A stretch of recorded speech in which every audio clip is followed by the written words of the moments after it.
చూడండి, గూడూరులోని మణి 1,00,000 రూపాయలు విలువ గల సరుకును హైదరాబాదులోని తమ ఏజెంట్ రమ్యకు కన్సైన్మెంట్పై పంపారు. గూడూరులోని మణి 1,00,000 రూపాయలు విలువ గల సరుకును హైదరాబాదులోని తమ ఏజెంట్ రమ్యకు కన్సైన్మెంట్పై పంపారు. మణి లోడింగ్ రవాణాలోని బీమా నిమిత్తం 5,000 రూపాయలు చెల్లించారు. 1,00,000 రూపాయలేమో సరుకు విలువ, ఖర్చులేమో 5,000. కన్సైన్మెంట్ స్వీకరించి రమ్య అడ్వాన్స్గా 50,000 రూపాయల బ్యాంకు డ్రాఫ్ట్ పంపింది. 50,000 రూపాయల బ్యాంకు డ్రాఫ్ట్ పంపింది. రమ్య పంపిన అకౌంట్ సేల్స్లో క్రింది విషయాలు ఉదాహరింపబడినాయి. స్థూల అమ్మకాలు అంటే టోటల్ సేల్స్, మొత్తం అమ్మకాలు, gross sales, that means total sales 2 lakh rupees. Godown rent 1,000 rupees. Advertisement ప్రకటనలు 2,000 రూపీస్. కమిషన్ 10% ఆన్ సేల్స్, అమ్మకాల మీద 10%. రమ్య తుది పరిష్కారంగా మణికి చెల్లించవలసిన మొత్తానికి బ్యాంకు డ్రాఫ్ట్ పంపింది. ఇద్దరి పుస్తకాలలో చిట్టాబదులు రాసి ఆవర్జా ఖాతాలు చూపండి.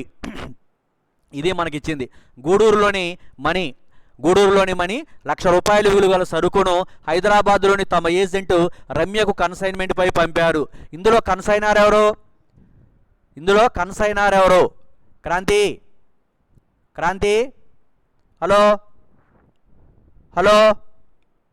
క్రాంతి, ఇందులో కన్సైనర్ ఎవరు?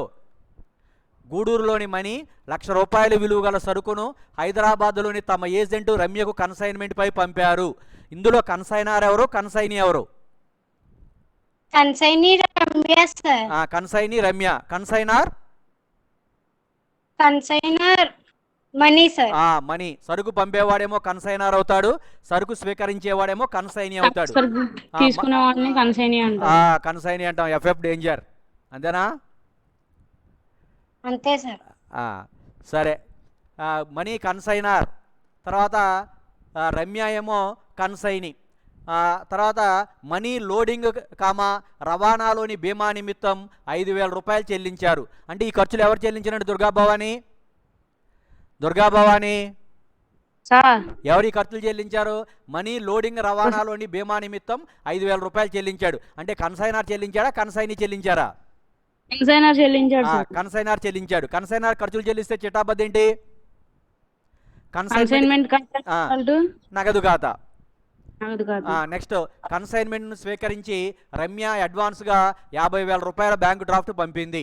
రమ్య పంపిన అకౌంట్ సేల్స్లో క్రింది విషయాలు ఉదహరింపబడినాయి.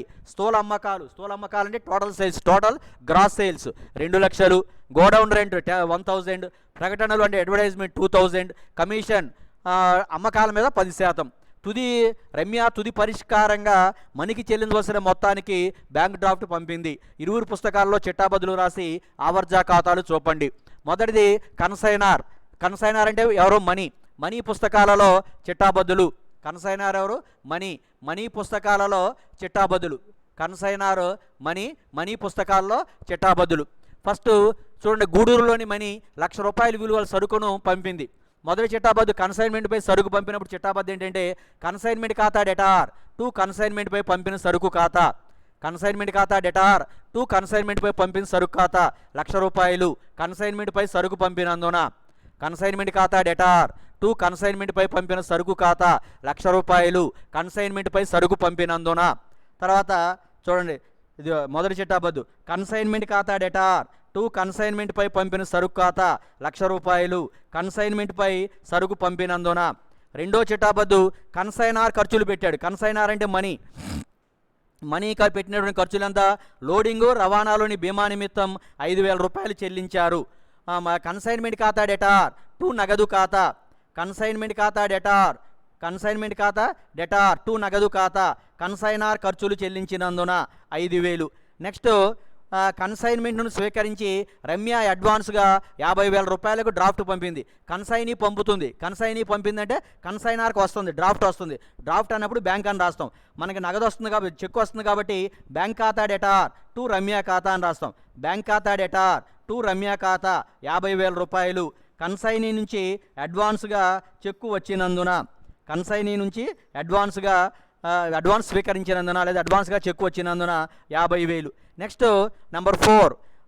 తర్వాత ఏం చేస్తుందంటే చూడండి, మా స్థూల అమ్మకాలు అంటే రమ్య పంపిన అకౌంట్ సేల్స్ క్రింది విషయాలు ఉదాహరింపబడినాయి. స్థూల అమ్మకాలు 2 లక్షలు. స్థూల అమ్మకాలు అంటే మొత్తం అమ్మకాలు. సరుకు అమ్మినప్పుడు చిట్టాబద్ది ఏంటంటే కన్సైనీ ఖాతా డెటార్ టు కన్సైన్మెంట్ ఖాతా. కన్సైనీ ఎవరంటే రమ్య. 4వ చిట్టాబద్దు చూడండి, రమ్య ఖాతా డెటార్ టు కన్సైన్మెంట్ ఖాతా. కన్సైనీ సరుకు అమ్మినందున 2 లక్షలు. కన్సైనీ సరుకు అమ్మినందున 2 లక్షలు.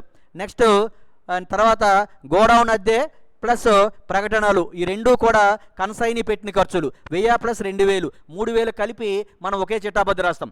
1000 ప్లస్ 2000, 3000 కలిపి మనం ఒకే చిట్టాబద్ది రాస్తాం. ఆ చిట్టాబద్ది ఏంటంటే కన్సైన్మెంట్ ఖాతా డెటార్ టు కన్సైనీ ఖాతా. కన్సైనీ మీన్స్ రమ్య ఖాతా. కన్సైన్మెంట్ ఖాతా డెటార్ టు రమ్య ఖాతా. చూడండి ఇదిగోండి, కన్సైనీ ఖాతా 5వ చిట్టాబద్దు, కన్సైనీ ఖాతా డెటార్ టు రమ్య ఖాతా 3000. కన్సైనీ ఖాతా డెటార్ టు రమ్య ఖాతా 3000. కన్సైనీ ఖర్చులు చెల్లించినందున. నెక్స్ట్ 6వ చిట్టాబద్దు, కన్సైనీకి మొత్తం అమ్మకాల మీద 10% కమిషన్ ఇచ్చాం. మొత్తం అమ్మకాలంతా 2 లక్షలు. 2 లక్షల మీద 10% కట్టండి. 2 లక్షల మీద 10% కడితే ఎంత వస్తుంది? 2 లక్షల మీద 10% కడితే ఎంత వస్తుంది భవానీ? 2 లక్షలు చెప్పరా గణేష్? 20,000. ఎస్, 20,000. దానికి చిట్టాబద్ది ఏంటంటే కన్సైన్మెంట్ ఖాతా డెటార్ టు కన్సైనీ ఖాతా. కన్సైనీ పేరు రమ్య ఖాతా. కన్సైన్మెంట్ ఖాతా డెటార్ టు రమ్య ఖాతా. అమ్మకాలపై కమిషన్ రమ్యకు ఇచ్చినందున 20,000. అమ్మకాలపై రమ్యకు కమిషన్ 10% కమిషన్ ఇచ్చినందున 20,000. నెక్స్ట్ ఇక చిట్టాబద్దులు, ఇక మనకి లెక్కలో రాయవలసిన చిట్టాబద్దులు ఏమీ లేవు. మనము పంపిన సరుకు చిట్టాబద్దులు రాసాం, కన్సైనార్ పెట్టిన ఖర్చులు చిట్టాబద్దు రాసాం, తర్వాత బ్యాంకు డ్రాఫ్ట్ వస్తే దానికి చిట్టాబద్దు రాసాం, అమ్మకాలకు చిట్టాబద్దు రాసాం, ఈ 2 ఖర్చులు గోడౌన్ అద్దె ప్రకటన ఖర్చులు చిట్టాబద్దు రాసాం, కమిషన్ కూడా చిట్టాబద్దు రాసాం. లెక్కలో ఇచ్చిన డేటాకి అంతటికి కూడా చిట్టాబద్దులు రాసాం. చిట్టాబద్దులు రాసిన తర్వాత మనం 3 చిట్టాబద్దులకి ఖాళీ వదలాలి. ఎందుకంటే కన్సైన్మెంట్ ఖాతా ఇస్తే అందులో వచ్చేటువంటి లాభము లేదా నష్టం ఇది. కానీ 7వ చిట్టాబద్ది ఏంటంటే కన్సైన్మెంట్ ఖాతా వేస్తాం మనం, అందులో వచ్చేటువంటి లాభము లేదా నష్టాన్ని మళ్లించడానికి చిట్టాబద్ది రాస్తాం. తర్వాత నెక్స్ట్ 8వ చిట్టాబద్ది ఏంటంటే కన్సైనీ ఖాతాను పరిష్కరించినప్పుడు కన్సైనీ ఖాతా నిల్వ తెలుస్తాం, అందులో వచ్చేటువంటి మొత్తానికి చిట్టాబద్ది రాస్తాం. లాస్ట్ ఏంటంటే కన్సైన్మెంట్ పై పంపిన సరుకును మనం వర్తవు ఖాతాకు మళ్లిస్తాం. ఈ 3 చిట్టాబద్దులకి మనం ఏం చేస్తామంటే ఖాళీ వదిలేస్తాం. చివర లెక్కలో ఇచ్చిన డేటా అంతటికి కూడా మనం చిట్టాబద్దులు రాసిన తర్వాత 3 చిట్టాబద్దులకి మనం ఖాళీ వదిలేస్తాం. 3 చిట్టాబద్దులకి ఖాళీ వదిలేసి ఏం చేస్తామంటే ఆవర్జా ఖాతాలు వేస్తాం. కన్సైనర్ పుస్తకాల్లో ఆవర్జా ఖాతాలను ఎడ్డింగ్ పెట్టుకుని ఫస్ట్ కన్సైన్మెంట్ ఖాతా మనకి చిట్టాబద్దులు. మొదటి చిట్టాబద్దు ఏముంది? కన్సైన్మెంట్ ఖాతా డెటార్ టు కన్సైన్మెంట్ పై పంపిన సరుకు ఖాతా. మనం వేసేదే ఖాతా చేస్తామంటే కన్సైన్మెంట్ ఖాతా వేస్తున్నాం. కాబట్టి ఆ చిట్టాబద్దులో కన్సైన్మెంట్ ఖాతాను ఏం చేసాం? డెబిట్ చేసాం. అంటే ఆ మొత్తాన్ని ఆ ఖాతాకి ఏం చేయాలి? డెబిట్ చేయాలి. చూడండి, కన్సైన్మెంట్ ఖాతాలో టు కన్సైన్మెంట్ పై పంపిన సరుకు ఖాతా 1,00,000 రూపాయలు. నెక్స్ట్ రెండో చిట్టాబద్దు ఏంటంటే కన్సైన్మెంట్ ఖాతా డెటార్ టు నగదు ఖాతా. ఇవి కన్సైనర్ చెల్లించిన ఖర్చులు. ఈ చిట్టాబద్దులో కన్సైన్మెంట్ ఖాతాని డెబిట్ చేసాం. మనం వేసేది కన్సైన్మెంట్ ఖాతా కాబట్టి ఆ మొత్తాన్ని కన్సైన్మెంట్ ఖాతాకి డెబిట్ చేయాలి. టు నగదు ఖాతా బ్రాకెట్లో రాసా కన్సైనర్ ఖర్చులు 5,000. తర్వాత నెక్స్ట్ ఏంటంటే కన్సైనీ ఇది చూడండి, 3వ చిట్టాబద్దు బ్యాంక్ ఖాతా డెటార్ టు రమ్య ఖాతా. ఇందులో డెబిట్ కానీ క్రెడిట్ కానీ కన్సైన్మెంట్ ఖాతా లేదు కాబట్టి కన్సైన్మెంట్ ఖాతాలోకి రాదు ఇది. 4వ చిట్టాబద్దు రమ్య ఖాతా డెటార్ టు కన్సైన్మెంట్ ఖాతా. కన్సైనీ సరుకు అమ్మినందున. ఈ చిట్టాబద్దులో కన్సైన్మెంట్ ఖాతాను ఏం చేసాం? గణేష్ ఎరా గణేష్, హలో భవానీ సార్ ఉన్నాను సార్. ఈ 4వ చిట్టాబద్దులో చూడండి, 4వ చిట్టాబద్దులో మనం ఏం రాసాం?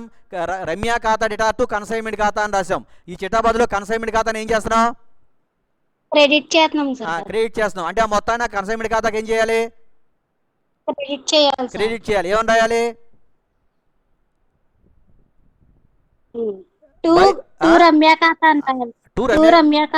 క్రెడిట్ చేయాలంటే టు రమ్య అని రాయాలా, బై రమ్య అని రాయాలా?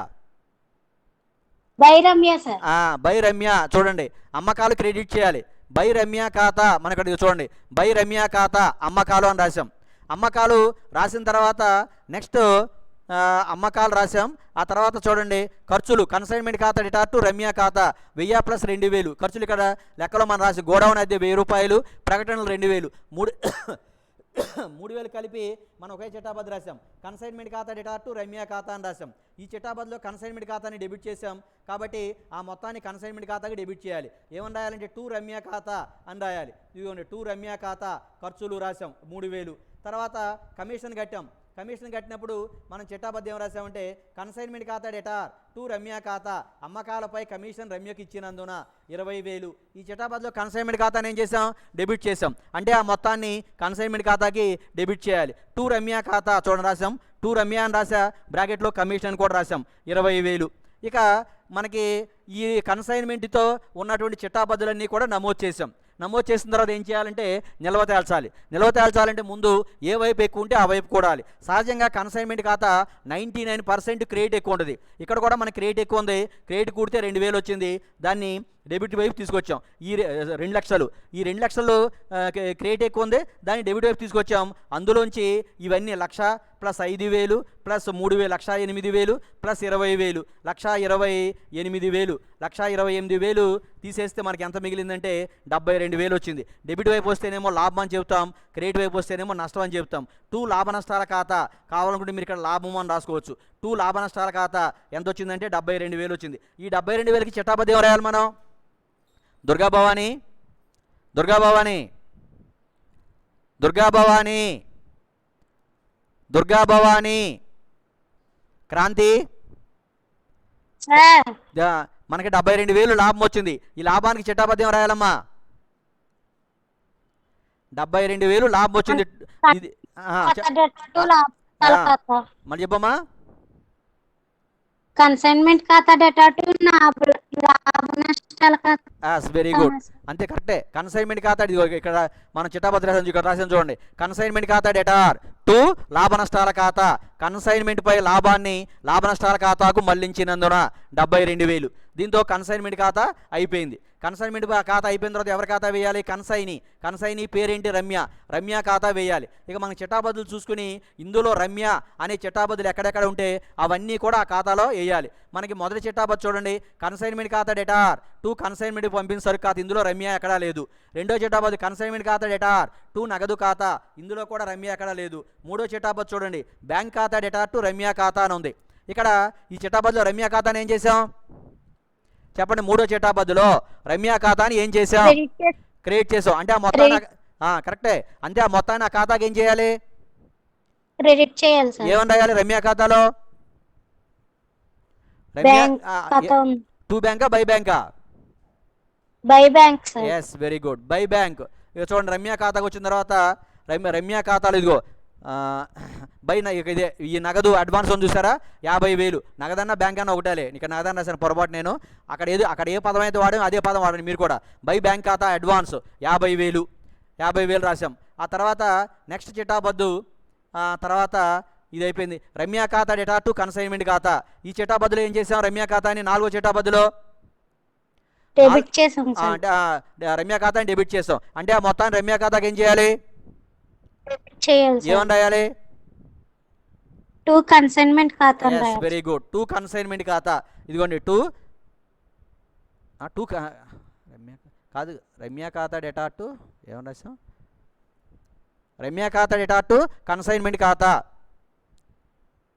రమ్య ఖాతాలో అంతే రాసాం కదా. టు కన్సైన్మెంట్ ఖాతా 2 లక్షలు రాసాం. ఎస్, టు కన్సైన్మెంట్ ఖాతా 2 లక్షలు. ఆ తర్వాత నెక్స్ట్ చూడండి ఐదో చిట్టాబద్దు కన్సైన్మెంట్ ఖాతా డేటా టు రమ్య ఖాతా. చిట్టాబద్దు రమ్య ఖాతాని ఏం చేసాం? ఐదో అంటే ఆ మొత్తాన్ని కన్సైన్మెంట్ రమ్య ఖాతాకి ఏం చేయాలి? క్రెడిట్ చేయాలి. ఏమని రాయాలి?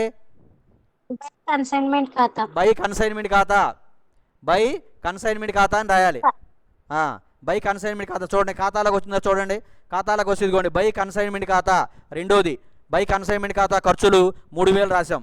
నెక్స్ట్ మరి అమ్మకాల మీద కమిషన్ కట్టాం మనం 20,000 రూపాయలు కమిషన్ కట్టాం. ఆరో చిట్టాబద్దు చూడండి కన్సైన్మెంట్ ఖాతా డేటార్ టు రమ్య ఖాతా అని రాసాం. ఆ చిట్టాబద్దులో రమ్య ఖాతాని ఏం చేసాం? క్రెడిట్ చేసాం. అంటే ఆ మొత్తాన్ని రమ్య ఖాతాకి క్రెడిట్ చేయాలి. ఏమని రాయాలి? బై కన్సైన్మెంట్ ఖాతా 20,000 బై కన్సైన్మెంట్ ఖాతా బై కన్సైన్మెంట్ ఖాతా 20,000. ఇప్పుడు చిట్టాబదుల్లో రాసిన మొత్తము కూడా మనం ఇందులో నమోదు చేసాం. టూ కన్సైన్మెంట్ ఖాతా అమ్మకాలు, బై నగదు ఖాతా ఆర్ బై బ్యాంక్ ఖాతా అడ్వాన్స్ 50,000, బై కన్సైన్మెంట్ ఖాతా ఖర్చులు 3,000, బై కన్సైన్మెంట్ ఖాతా కమిషన్ 20,000. ఇక నిల్వ తేల్చాలి. నిల్వ తేల్చితే డెబిట్ ఎక్కువ. కన్సైనీ ఖాతా 90% ఎప్పుడు కూడా డెబిట్ ఎక్కువ ఉంటుంది. డెబిట్ వైపు కూడాం 2 లక్షలు, దాన్ని క్రెడిట్ వైపు తీసుకొచ్చి నిల్వ తేల్చాం. నిల్వ తేలిస్తే మనకి ఎంత వచ్చిందంటే 1,27,000 వచ్చింది.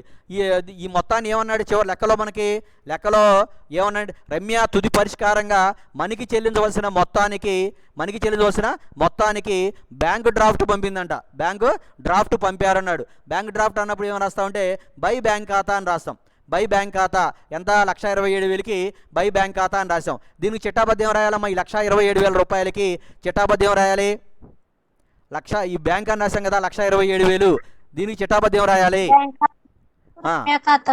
బ్యాంక్ ఖాతా డెటార్ టు రమ్య ఖాతా కన్సైనీ ఖాతాను పరిష్కరించినందున. ఇప్పుడు చిట్టాబద్దులోకి వెళ్దాం. చూడండి, ఇదిగోండి 1,27,000. దీన్ని ఇక్కడ నగదు ఖాతా అని రాస్తే, నగదు లేదా బ్యాంక్ ఏదైనా రాసుకోవచ్చులేండి. నగదు ఖాతా మీరు సహజంగా బ్యాంకు డ్రాఫ్ట్ అన్నప్పుడు బ్యాంకే రాయండి. బ్యాంక్ ఖాతా డెటార్ టు రమ్య ఖాతా 1,27,000, లేదా నగదు ఖాతా డెటార్ టు రమ్య ఖాతా 1,27,000 కన్సైనీ ఖాతాను పరిష్కరించినందున. అది కన్సైనీ ఖాతా అయిపోయింది, రమ్య ఖాతా అయిపోయింది. మూడోది ఏంటంటే కన్సైన్మెంట్పై పంపిన సరుకు ఖాతా. కన్సైన్మెంట్పై పంపిన సరుకు ఖాతా. ఈ కన్సైన్మెంట్పై పంపిన సరుకు ఖాతా మనకి చిట్టాబద్దుల్లోకి వెళ్ళండి. చిట్టాబద్దుల్లోకి వెళ్తే కన్సైన్మెంట్పై పంపిన సరుకు ఖాతా అని ఎక్కడుందో మనకి ఏ చిట్టాబద్దులో ఉందో చూడండి. మనకి కన్సైన్మెంట్పై పంపిన సరుకు ఖాతా అని 1వ చిట్టాబద్దులో ఉంటుంది తప్పకుండా. 1వ చిట్టాబద్దు చూడండి అమ్మా. క్రాంతి, హలో. 1వ చిట్టాబద్దు ఏమని రాసాం, కన్సైన్మెంట్ ఖాతా డెటార్ కన్సైన్మెంట్ పంపిన సరుకు ఖాతా. కన్సైన్మెంట్ పై పంపిన సరుకు ఖాతా, కన్సైన్మెంట్ ఖాతా డెటార్ టు కన్సైన్మెంట్ పై పంపిన సరుకు ఖాతా. ఆ చిట్టాబద్దులో మనం ఏ ఖాతా వేస్తున్నాం? కన్సైన్మెంట్ పై పంపిన సరుకు ఖాతా వేస్తున్నాం సార్. అవును. మరి ఆ చిట్టాబద్దులో కన్సైన్మెంట్ పై పంపిన సరుకు ఖాతాని డెబిట్ చేసామా, క్రెడిట్ చేసామా? క్రెడిట్ చేసాం సార్. అంటే ఆ మొత్తాన్ని ఆ ఖాతాకి ఏం చేయాలి? క్రెడిట్ చేయాలి సార్. ఏమని రాయాలి? బై కన్సైన్మెంట్ ఖాతా అని రాయాలి. Yes, very good. By consignment ఖాతా అని రాయాలి మనం. చూడండి, ఈ ఖాతాలోకి వెళ్దాం. 3వ ఖాతా కన్సైన్మెంట్ పై పంపిన సరుకు ఖాతా. అందులో చూడండి మనం ఏం రాసాం, బై కన్సైన్మెంట్ ఖాతా అని రాసామా? 1,00,000 రూపాయలు. కనబడుతుందా? స్క్రీన్ కనబడుతుందా మీకు? బై కన్సైన్మెంట్ ఖాతా 1,00,000 రూపాయలు రాసాం. ఇంకా ఏమైనా ఉన్నాయా మనకి? కన్సైన్మెంట్ పై పంపిన సరుకు ఖాతాతో డెబిట్లో కానీ క్రెడిట్లో కానీ చిట్టాబద్దులు ఏమైనా ఉన్నాయా మనకి? లేదు. ఎక్కడుంది? అది దీనికి మనం రాస్తాం అక్కడ. లాస్ట్ చిట్టాబద్దు ఇది నిల్వ తెలిసి మనం రాస్తాం అక్కడ. ఇప్పుడు ఒకే అంశం ఉంది, 1,00,000 రూపాయలు, ఇంకేమీ లేవు. దీన్ని నిల్వ తెలుస్తాం. క్రెడిట్ ఎక్కువ ఉంది, క్రెడిట్ కూడాం, డెబిట్ వైపు తీసుకొచ్చి ఈ మొత్తానికి ఏమని రాయాలంటే టూ కన్సైన్మెంట్ ఖాతా. నేను తప్పు రాశాను. టూ కన్సైన్మెంట్ ఖాతా అని రాయకూడదు. దీనికి ఏమని రాయాలంటే టూ వర్తకపు ఖాతా అని రాయాలి. ఏమని రాయాలి? టూ సరి చేసుకోండి మీరు. నేను పొరపాటు రాశాను. టూ వర్తకపు ఖాతా అని రాయాలి. ఇక్కడ చిట్టాబద్దులో చూడండి, ఇక్కడ చిట్టాబద్దు కరెక్ట్గా రాసా చూడండి. కన్సైన్మెంట్ పై పంపిన సరుకు ఖాతా డెటార్ టూ వర్తకపు ఖాతా అని రాసా. వర్తకపు ఖాతా అని కరెక్ట్. అది నేను ఇక్కడ తప్పు రాశాను, మీరు సరి చేసుకోండి. వర్తకపు ఖాతానికి రాయకూడదు. ఏమని రాయాలి? కన్సైన్మెంట్ ఖాతా అని రాయకూడదు. తప్పు, ఇది తప్పు. వర్తకపు ఖాతా అని రాయాలి. ఏమని రాయాలి? వర్తకపు ఖాతా అని రాయాలి. ఇప్పుడు వర్తకపు ఖాతా అని రాసామనుకో చిట్టాబద్దు ఏమవుతుంది? కన్సైన్మెంట్ పై పంపిన సరుకు ఖాతా డెటార్ టూ వర్తకపు ఖాతా. ఇక్కడ చిట్టాబద్దు కరెక్ట్గా రాసా చూడండి. కన్సైన్మెంట్ పై పంపిన సరుకు ఖాతా డెటార్ టూ వర్తకపు ఖాతా 1,00,000 రూపాయలు. కన్సైన్మెంట్ పై పంపిన సరుకును వర్తకపు ఖాతాకు మళ్లించినందున. అవి చిట్టాబద్దులు. దీంతో కన్సైనర్ పుస్తకాలలో చిట్టాబద్దులు ఆవర్జాలు కూడా అయిపోయినాయి. అర్థమైందా? ఏం డౌట్లు ఉన్నాయా? ఇంకా మిగతా అమ్మా దుర్గా భవానీ, హలో దుర్గా భవానీ, గణేష్, నేను బయట ఉన్నాను సార్. ఇప్పుడు అర్థం కావట్లేదా? అర్థమైంది సార్. సరే. ఇంకా నెక్స్ట్ నెక్స్ట్ కన్సైనీ పుస్తకాలలో చూడండి, కన్సైనర్ పుస్తకాల్లో అయిపోయింది. కన్సైన్ ఇద్దరు పుస్తకాల్లో చిటాబద్దులు ఆవర్జా ఏమన్నాడు. నెక్స్ట్ రమ్య. రమ్య అంటే ఎవరో కన్సైనీ. కన్సైనీ పుస్తకాలలో చిట్టాబద్దులు. రమ్య బ్రాకెట్లో కన్సైనీ పుస్తకాల్లో చిట్టాబద్దులు. కన్సైనీ పుస్తకాల్లో మనం చిట్టాబద్దులు రాసేటప్పుడు 2 అంశాలు మీరు గుర్తుపెట్టుకోవాలి. కన్సైన్మెంట్పై పంపిన సరుకుకి కన్సైనీ పుస్తకాలలో చిట్టాబద్దు ఉండదు. అదేవిధంగా కన్సైనార్ పెట్టిన ఖర్చులు, ఈ రెండింటికి కన్సైనీ పుస్తకాలలో చిట్టాబద్దు ఉండదు. వేటికేటికి ఉండదు చిట్టాబద్దు చెప్పండి. క్రాంతి క్రాంతి కన్సైనీ పుస్తకాలలో మనం చిట్టాబద్దులు రాసేటప్పుడు వేటికి సంబంధించి చిట్టాబద్దులు ఉండవు. Consignment sir. అంతే. కన్సైనీ పుస్తకాలలో చిట్టాబద్దులు మనం రాసేటప్పుడు 2 అంశాలకి మన చిట్టాబద్దులు రాయని అవసరం లేదు. ఏంటేంటి అవి? కన్సైన్మెంట్పై సరుకు పంపినప్పుడు కన్సైనీ పుస్తకాలలో చిట్టాబద్దు ఉండదు. రెండోది ఏంటంటే కన్సైనార్ పెట్టినటువంటి ఖర్చులకు కూడా చిట్టాబద్దు ఉండదు. ఈ 2 అంశాలకి కూడా చిట్టాబద్దు ఉండవు. ఏంటవి? కన్సైనీ పంపిన సరుకుకి సార్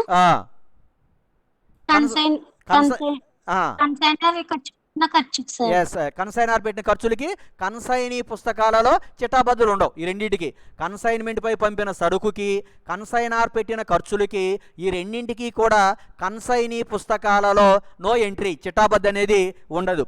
ఇక నెక్స్ట్ తర్వాత ఏం చేశాడు? కన్సైనీ అడ్వాన్స్గా నగదు పంపాడు. అంతేనా? మనీ ఏం చేశాడు? రమ్య ఏం చేశాడు? మనీకి 50,000 రూపాయలు పంపాడు. అంతేనా? ఇప్పుడు ఎవరు పంపారో రమ్య పంపుతుంది. రమ్య ఎవరికి పంపుతుంది? మనకి పంపుతుంది. ప్రయోజనం పొంది మనకి పంపుతుంది. ప్రయోజనం పొందేది ఎవరు?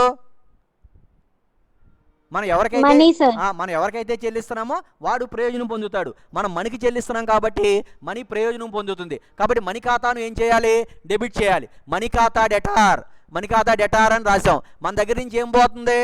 నగదు పోతుంది. నగదే ఖాతాంశం, వాస్తవిక ఖాతాంశం. Debit what comes in, credit what goes out. సంవత్సరంలోకి వచ్చే ప్రయోజనాన్ని డెబిట్ చేయాలి, సంవత్సరం నుంచి పోయే ప్రయోజనాన్ని క్రెడిట్ చేయాలి. నగదు బయటికి వెళ్ళిపోతుంది కాబట్టి నగదుని క్రెడిట్ చేయాలి. టోటల్ చిట్టాబద్దు ఏంటంటే మనీ ఖాతా డెటార్ టు నగదు ఖాతా. టోటల్ చిట్టాబద్దు ఏంటంటే మనీ ఖాతా డెటార్ టు నగదు ఖాతా. కన్సైనార్కు అడ్వాన్స్గా నగదు పంపినందున మనీ ఖాతా డెటార్ టు నగదు ఖాతా. కన్సైనార్కు అడ్వాన్స్గా నగదు పంపినందున 50,000. Next consignee సరుకమ్మాడు. రెండో చిట్టాబద్దు ఏంటంటే కన్సైనీ సరుకమ్మాడు. కన్సైనీ సరుకమ్మినప్పుడు చిట్టాబద్దు ఏంటంటే కన్సైనీకి నగదు వస్తుంది. నగదు ఖాతా డెటార్ టు మనీ ఖాతా. నగదు ఖాతా డెటార్ టు మనీ ఖాతా. సరుకమ్మినప్పుడు నగదు వస్తుంది కాబట్టి నగదు ఖాతా డెటార్ టు మనీ ఖాతా అని రాస్తాం. 2 లక్షలు. కన్సైనీ సరుకు అమ్మినందున నగదు ఖాతా డెటార్ టు మనీ ఖాతా. తర్వాత కన్సైనీ ఖర్చులు చెల్లించాడు. కన్సైనీ గోడౌన్ అద్దె 1000 రూపాయలు, ప్రకటనలు 2000, మొత్తం 3000 రూపాయలు ఖర్చులు చెల్లించాడు. మనీ చెల్లించాడు ఖర్చులు కాబట్టి మనీ ఖాతా డెటార్ టు నగదు ఖాతా. మనీ ఖాతా డెటార్ టు నగదు ఖాతా 3000 కన్సైనీ ఖర్చులు చెల్లించినందున. తర్వాత మనీకి అమ్మకాల మీద ఏం చేస్తే మనం 10% కమిషన్ ఇచ్చాం. 2 లక్షలు ఇంటూ 10/100 కడితే మనకి 20,000 వచ్చింది. మనీ ఖాతా డెటార్ టు కమిషన్ ఖాతా. మనీ ఖాతా డెటార్ టు కమిషన్ ఖాతా 20,000 అమ్మకాలపై కమిషన్ ఛార్జీ చేసినందున. మనీ ఖాతా డెటార్ టు కమిషన్ ఖాతా 20,000 అమ్మకాలపై కమిషన్ ఛార్జీ చేసినందున. తర్వాత నెక్స్ట్ ఇది లాస్ట్ చిట్టాబద్దు. ఇది మనీ ఖాతా వేస్తే మనకు తెలుస్తుంది. ఇప్పుడు మనం మనీ ఖాతా వేస్తున్నాం. మనీ రమ్య పుస్తకాలలో ఆవర్జా ఖాతాలను ఎడ్డి పెట్టుకుని మనీ ఖాతా వేయాలి. మనీ ఖాతా వేసినప్పుడు మొదటి చిట్టాబద్దు ఏమని చూడండి. మొదటి మనీ ఖాతా డెటార్ టు నగదు ఖాతా. చిట్టాబద్దులో మనీ ఖాతాని ఏం చేసాం? చిట్టాబద్దులో మొదటి చిట్టాబద్దులో మనీ ఖాతాని ఏం చేసాం?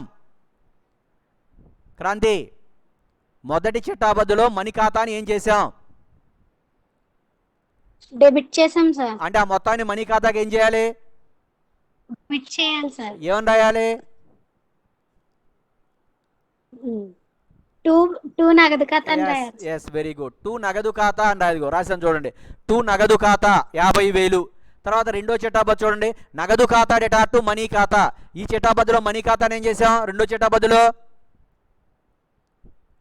క్రెడిట్ చేసాం సార్. అంటే ఆ మొత్తాన్ని మనీ ఖాతాకి ఏం చేయాలి? క్రెడిట్ చేయాలి సార్. క్రెడిట్ చేయాలి. ఏమని రాయాలి? బై నగదు ఖాతా అని రాయాలి. ఎస్ బై నగదు ఖాతా రాసాం. బై నగదు ఖాతా. నెక్స్ట్ మూడో చిట్టాబద్దు మనీ ఖాతా డేటా టు నగదు ఖాతా కన్సైనీ ఖర్చులు చెల్లించినందున దీనికి ఏం చేయాలి? మనం వేసేదే ఖాతా వేస్తున్నాం, నగదు ఖాతా టూ నగదు మనీ ఖాతా వేస్తున్నాం కాబట్టి మనీ ఖాతాలో టూ నగదు ఖాతా ఖర్చులు 3000. నెక్స్ట్ నాలుగో చిట్టాబద్దు తర్వాత మనీ ఖాతా డేటా టు కమిషన్ ఖాతా ఏమని రాయాలి?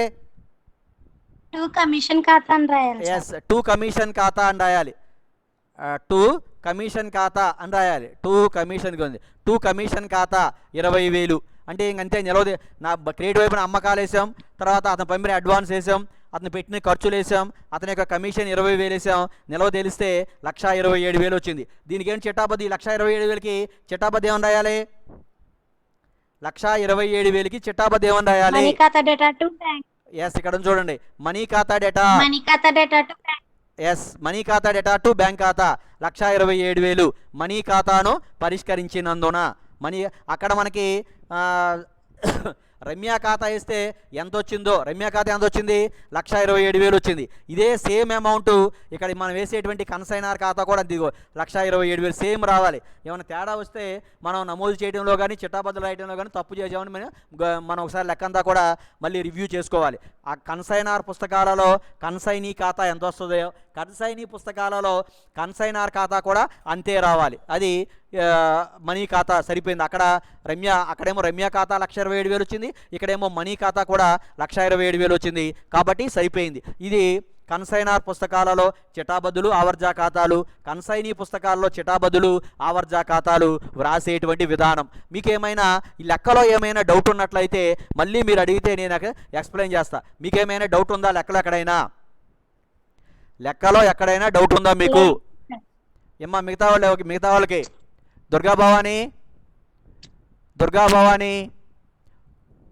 యామిని డౌట్ ఏమైనా ఉందమ్మా? దుర్గాదేవి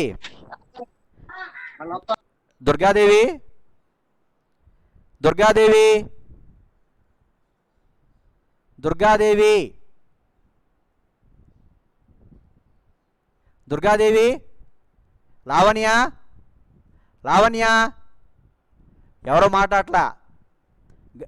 జాహ్నవి చెప్పండి సార్. అర్థం అవుతా సార్? అప్పుడప్పుడు కాదు సార్, మీకు అర్థం అవుతున్నాయా లేదా చెప్పండి సార్. అర్థమవుతుంది సార్. అంతేగాని ఆన్ చేసేసి మీరు ఏం పట్టించుకున్నట్లేరు. లేకపోతే లెక్కలు రావు. తర్వాత మీరు జాగ్రత్తగా ఫాలో కాకపోతే so difficult to understand consignment chapter. మీకు ఎప్పుడు డౌట్ ఉంటే అప్పుడు అడుగుతూ ఉండండి. నేనేం ప్రతిదీ ఎక్స్ప్లెయిన్ చేస్తున్నా, మీరు ఏమీ మాట్లాడకుండా కూర్చున్నారు. ఇక్కడ నేను లావణ్యాన్ని అడిగా ఏం మాట్లాడట్లా, దుర్గాదేవిని అడిగా ఏం మాట్లాడట్లా. జాహ్నవి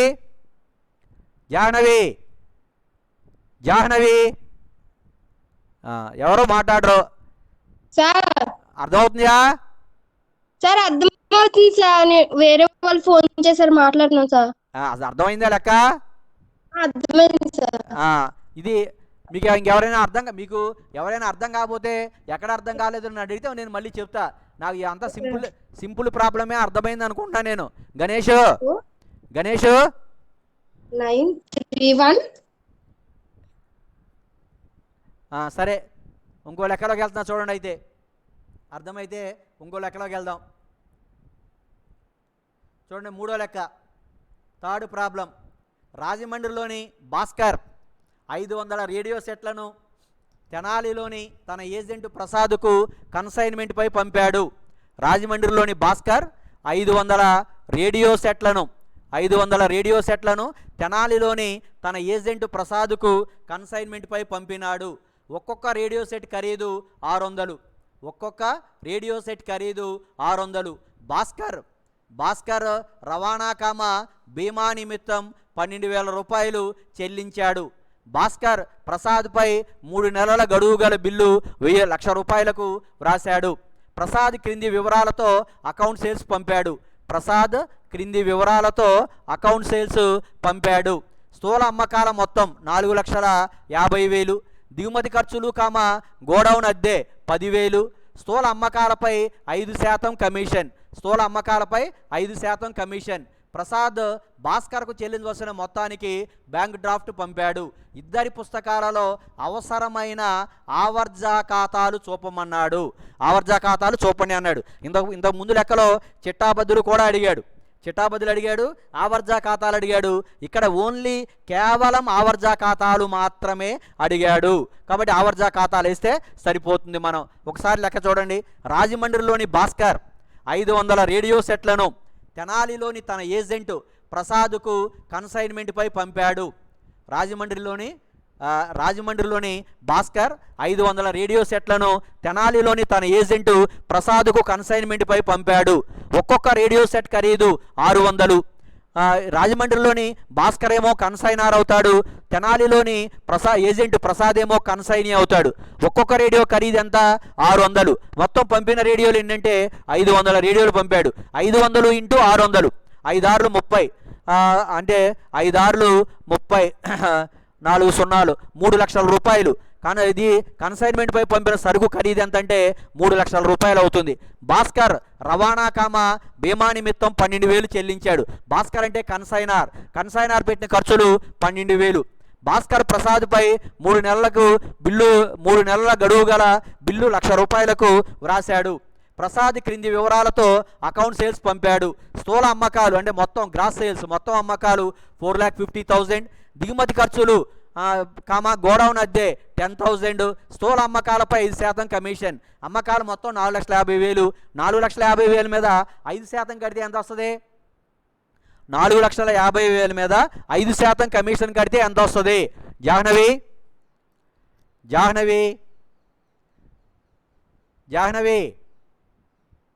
క్రాంతి, 4,50,000 అమ్మకాలు, మొత్తం స్థూల అమ్మకాలు 4,50,000. స్థూల అమ్మకాలు అంటే టోటల్ సేల్స్, మొత్తం అమ్మకాలు అని అర్థం. 4,50,000 మీద 5% కమిషన్ కడితే ఎంత వస్తుంది? 10% కడితే ఎంత వస్తుంది చెప్పండి ముందు. 10% అయితే 2,25,000. సరిగ్గా 50% 2,25,000. 10% నేను అడిగేది 4 లక్షల. అమ్మా క్రాంతి చెప్పు. 45,000. Very good, 45,000. కరెక్ట్. 45,000 వస్తుంది. 10% అంటే 45,000 వస్తుంది. 5% అంటే సగం. 45,000లో సగం 22,500 వస్తుంది. ఎంత? 22,500. 22,500, 22,500. 4,50,000 into 5/100. If you calculate the fraction, we may get 22,500. 45,000 వస్తుంది. 10% అంటే 5% అంటే half of 45,000. That is equal to 22,500. 4,50,000 మీద 5% అంటే మనకి 22,500 వస్తుంది. తర్వాత దిగుమతి ఖర్చులు, గోడౌన్ అద్దె 10,000. ఇవి మనకి ఇచ్చినటువంటి లెక్క. ప్రసాద్ భాస్కర్కు చెల్లించవలసిన మొత్తానికి బ్యాంకు డ్రాఫ్ట్ పంపాడు. ఇద్దరి పుస్తకాలలో అవసరమైన ఆవర్జా ఖాతాలు చూపండి అన్నాడు. ఫస్ట్ మనం ఎవరి పుస్తకాల్లో వేయాలి? కన్సైనర్ పుస్తకాలలో ఆవర్జా ఖాతాలు. కన్సైనర్ పుస్తకాల్లో ఆవర్జా ఖాతాలు అని చెప్పి ఫస్ట్ కన్సైన్మెంట్ ఖాతా వేద్దాం. ఈ ఖాతా తర్వాత వేద్దాం. మొదటి చిట్టాబద్దులు ఒకసారి చిట్టాబద్దులు చెప్పుకుందాం మనం. రాజమండ్రిలోని భాస్కర్ 500 రేడియో సెట్లను తెనాలిలోని తన ఏజెంట్ ప్రసాద్కు కన్సైన్మెంట్పై పంపాడు. మొత్తం పంపిందంటే 500 ఇంటూ 300 హెచ్చిస్తే మనకి 500 ఇంటూ 600, 5 ఆరులు 33 లక్షలు వస్తుంది. దానికి చిట్టాబద్ద ఏం రాస్తాం చెప్పండి? కన్సైన్మెంట్పై సరుకు పంపినప్పుడు చిట్టాబద్ద ఏంటి? క్రాంతి భాస్కర్ కాదు, జాగ్రత్త, కాదు. కన్సైన్మెంట్పై సరుకు పంపినప్పుడు చిట్టాబద్ద ఏంటి? కన్సైన్మెంట్ ఖాతా డేటా టు కన్సైన్మెంట్ పై పంపిన సరుకు సార్. ఎస్, కన్సైన్మెంట్ ఖాతా డెటార్ టు కన్సైన్మెంట్ పై పంపిన సరుకు ఖాతా 3 లక్షలు. ఒక్కొక్కటి 600 రూపాయలు విలువ గల 500 రేడియోలను కన్సైన్మెంట్ పై పంపినందున. మళ్ళీ చెబుతున్నా, కన్సైన్మెంట్ ఖాతా డెటార్ టు కన్సైన్మెంట్ పై పంపిన సరుకు ఖాతా. కన్సైన్మెంట్ పై సరుకు పంపిస్తే కన్సైన్మెంట్ ఖాతా డెటార్ టు కన్సైన్మెంట్ పై పంపిన సరుకు ఖాతా ఎంతంటే సరుకు ఖాతా అమౌంట్ 3 లక్షలు వస్తుంది కన్సైన్మెంట్ పై సరుకు పంపినందున. తర్వాత భాస్కర్ రవాణా బీమా నిమిత్తం 12,000 చెల్లించాడు. భాస్కర్ అంటే ఎవరు?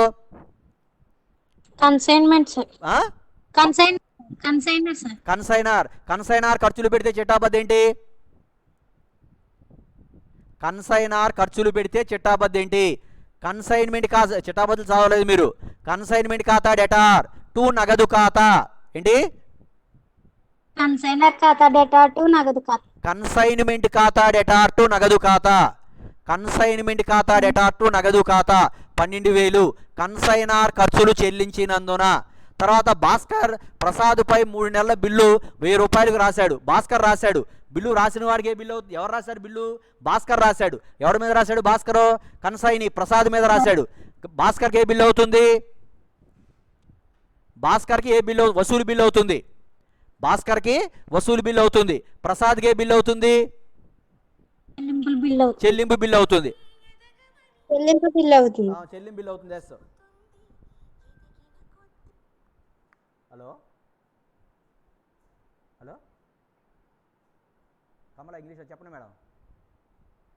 బాగున్నానండి చెప్పండి. ఆన్లైన్ క్లాస్లో ఉన్నా చెప్పండి, పర్వాలేదు చెప్పండి.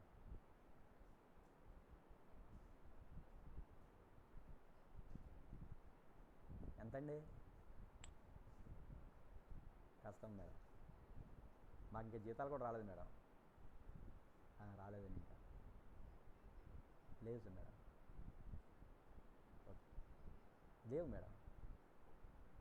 ఈ మధ్యన మా ఫాదర్ పోయే కార్యక్రమాలను చేసామండి. లేవు మేడం, అంత రాలేదు. రాలేదు మేడం.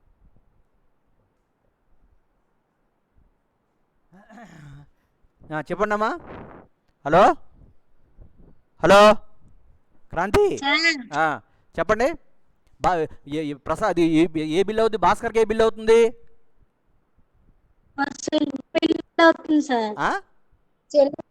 బిల్ అవుతుంది సార్. కాదు, భాస్కర్కి వసూలు బిల్లు అవుతుంది. భాస్కర్కి వసూలు బిల్లు అవుతుంది. ప్రసాద్కి చెల్లింపు బిల్లు అవుతుంది. భాస్కర్ పుస్తకాలు ఏమని రాస్తామంటే వసూలు బిల్లు ఖాతా డెటార్ టు ప్రసాద్ ఖాతా అని రాస్తాం చిట్టాబద్దు. వసూలు బిల్లు ఖాతా డెటార్ టు ప్రసాద్ ఖాతా అని చెప్పి చిట్టాబద్దు రాస్తాం. ఆ తర్వాత దానికి 3 చిట్టాబద్దు అయింది. మొత్తం స్థూల అమ్మకాలు 4,50,000. ఈ 4,50,000కి చిట్టాబద్దు ఏంటి? అమ్మకాలకే. కన్సైని సరుకు అమ్మాడు, చిట్టాబద్దు ఏంటి? కన్సైని సరుకు అమ్మాడు, చిట్టాబద్దు ఏంటి?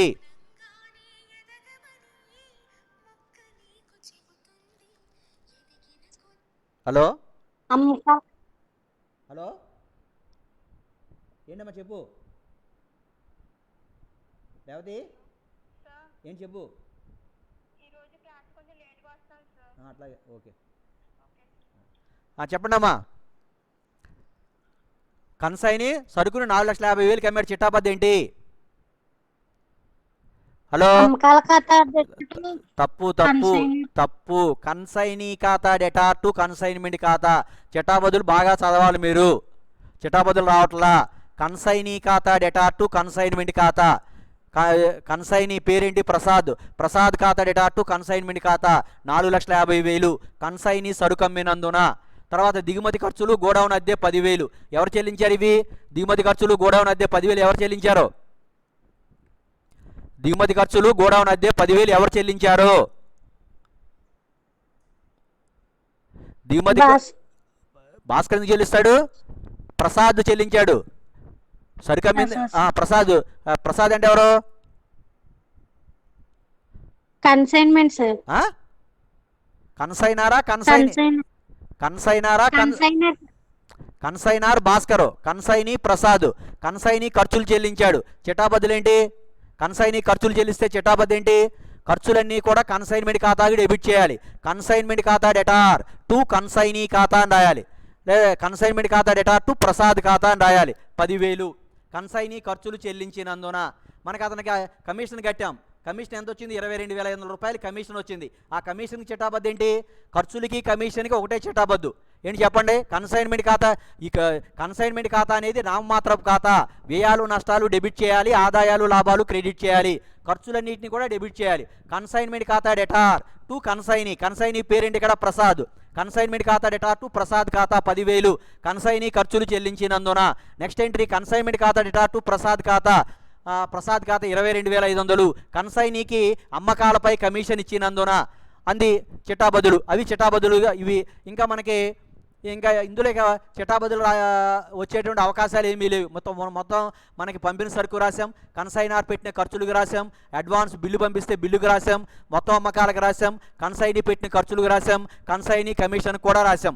ఇక చిట్టాబదులు అవి మనం డిస్కస్ చేసాం. ఇప్పుడు వీటిని ఖాతాల రూపంలో వేయాలి మనం. చూడండి, కన్సైనార్ పుస్తకాల్లో ఆవర్జా ఖాతాలు హెడ్డింగ్ పెట్టాం.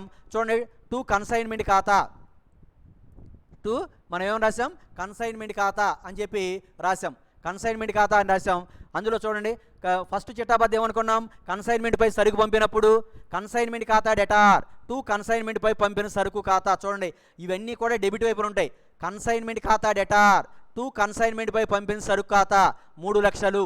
నెక్స్ట్ కన్సైనార్ 12,000, భాస్కర్ 12,000 ఖర్చులు పెట్టాడు. కన్సైన్మెంట్ ఖాతా డెటార్ టు నగదు ఖాతా 12,000 కన్సైనార్ ఖర్చులు చెల్లించినందున. తర్వాత కన్సైన్మెంట్ ఖాతా డెటార్ టు ప్రసాద్ ఖాతా 10,000 కన్సైనీ ఖర్చులు చెల్లించినందున. కన్సైన్మెంట్ ఖాతా డెటార్ టు ప్రసాద్ ఖాతా 22,500 కమిషన్ చెల్లించినందున. క్రెడిట్ వైపున అమ్మకాలు క్రెడిట్ వైపున ఉంటాయి. ఈ అమ్మకాలకు చిట్టాబద్దు కావాలి అంటే ప్రసాద్ని డెబిట్ చేయాలి. ప్రసాద్ ఖాతా డెటార్ టు కన్సైన్మెంట్ ఖాతా, ప్రసాద్ ఖాతా డెటార్ టు కన్సైన్మెంట్ ఖాతా 4,50,000. ప్రసాద్ ఖాతా డెటార్ టు కన్సైన్మెంట్ ఖాతా 4,50,000. ఇవి చిట్టాబద్దులు. వీటిని ఇక్కడ మనం నమోదు చేస్తే 4,50,000 క్రెడిట్ టోటల్ ఉంది. ఎక్కువ ఉంది క్రెడిట్ వైపు, దాన్ని కూడాం, దాన్ని డెబిట్ వైపు తీసుకొచ్చాం. నిల్వ తెలిస్తే మనకి ఎంత వచ్చిందంటే 1,05,500 వచ్చింది. 1,05,500 వచ్చింది. దాన్ని దేనికి మళ్ళిస్తామంటే లాభ నష్టాల ఖాతాకు మళ్ళిస్తాం. టు లాభ నష్టాల ఖాతా, లాభం 1,05,500 కన్సైన్మెంట్ ఖాతా అయింది. నెక్స్ట్ ప్రసాద్ ఖాతా. ఇక్కడ చూడండి, కన్సైన్మెంట్ ఖాతాలో మనం ఏమని రాస్తాం, టు ప్రసాద్ అని రాసాం. వీటిని ప్రసాద్ ఖాతాలో రాస్తాం. చూడండి, ప్రసాద్ ఖాతాలో ఏమో చూడండి, బై కన్సైన్మెంట్ ఖాతా ఖర్చులు ఎంత రాసాం, ఇక్కడ చూడండి, ఇక్కడ 10,000 రాసాం. 10,000 దీన్ని ఇక్కడ క్రెడిట్ చేస్తాం 10,000. టు ప్రసాద్ ఖాతా కమిషన్ 22,500 రాసాం. ఇక్కడ బై కన్సైన్మెంట్ ఖాతా 22,500 రాసాం. ఇక్కడ బిల్లు పంపించాం. మనకి ప్రసాద్ నుంచి వసూలు బిల్లు వచ్చింది. వసూలు బిల్లు ఖాతా డెటార్ టు ప్రసాద్ ఖాతా అని రాసాం చిట్టాబద్దు. ప్రసాద్ ఖాతాలో బై వసూలు బిల్లు ఖాతా 1,00,000 రూపాయలు రాసాం. తర్వాత ఇక్కడ చూడండి, అమ్మకాలు క్రెడిట్ చేసాం. బై ప్రసాద్ ఖాతాని క్రెడిట్ చేసాం. ప్రసాద్ ఖాతాలో టు కన్సైన్మెంట్ ఖాతా 4,50,000. ప్రసాద్ ఖాతాలో టు కన్సైన్మెంట్ ఖాతా 4,50,000 నిల్వ తేల్చాలి. డెబిట్ వైపు ఎక్కువ ఉంది 4,50,000, దాన్ని క్రెడిట్ వైపు తీసుకురావాలి. 4,50,000 నిల్వ తెలిస్తే మనకి ఎంత ఉందంటే, నిల్వ తెలిస్తే ఎంత ఉందంటే 3,17,500 వచ్చింది. బై బ్యాంక్, ఇది తేల్చిన నిల్వకి ఏమన్నాడు, కన్సైనీ మనకి లెక్కలోకి వెళ్తే తెలుస్తుంది. మన బ్యాంక్ ఎందుకు రాసామంటే, ప్రసాద్ భాస్కర్కు చెల్లించవలసిన మొత్తానికి బ్యాంక్ డ్రాఫ్ట్ పంపాడు, అందుకని ప్రసాద్ ఖాతాని నిల్వ తేల్చి ఆ వచ్చిన మొత్తానికి బై బ్యాంక్ ఖాతా బ్యాలెన్సింగ్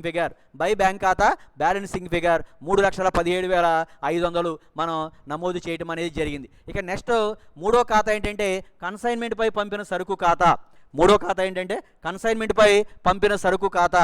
మనకి కన్సైన్మెంట్ ఖాతాలో చూడండి, కన్సైన్మెంట్ ఖాతాలో ఇక్కడ ఏమని రాసాం చూడండి, ఇక్కడ నేను చూడండి ఏమని రాసాం, కన్సైన్మెంట్ ఖాతాలో డెబిట్ వైపున ఫస్ట్ ఐటమ్ ఏమని రాసాం, కన్సైన్మెంట్ ఖాతాలో డెబిట్ వైపున మొదటి అంశం ఏమి రాసాం చూస్తున్నారా, క్రాంతి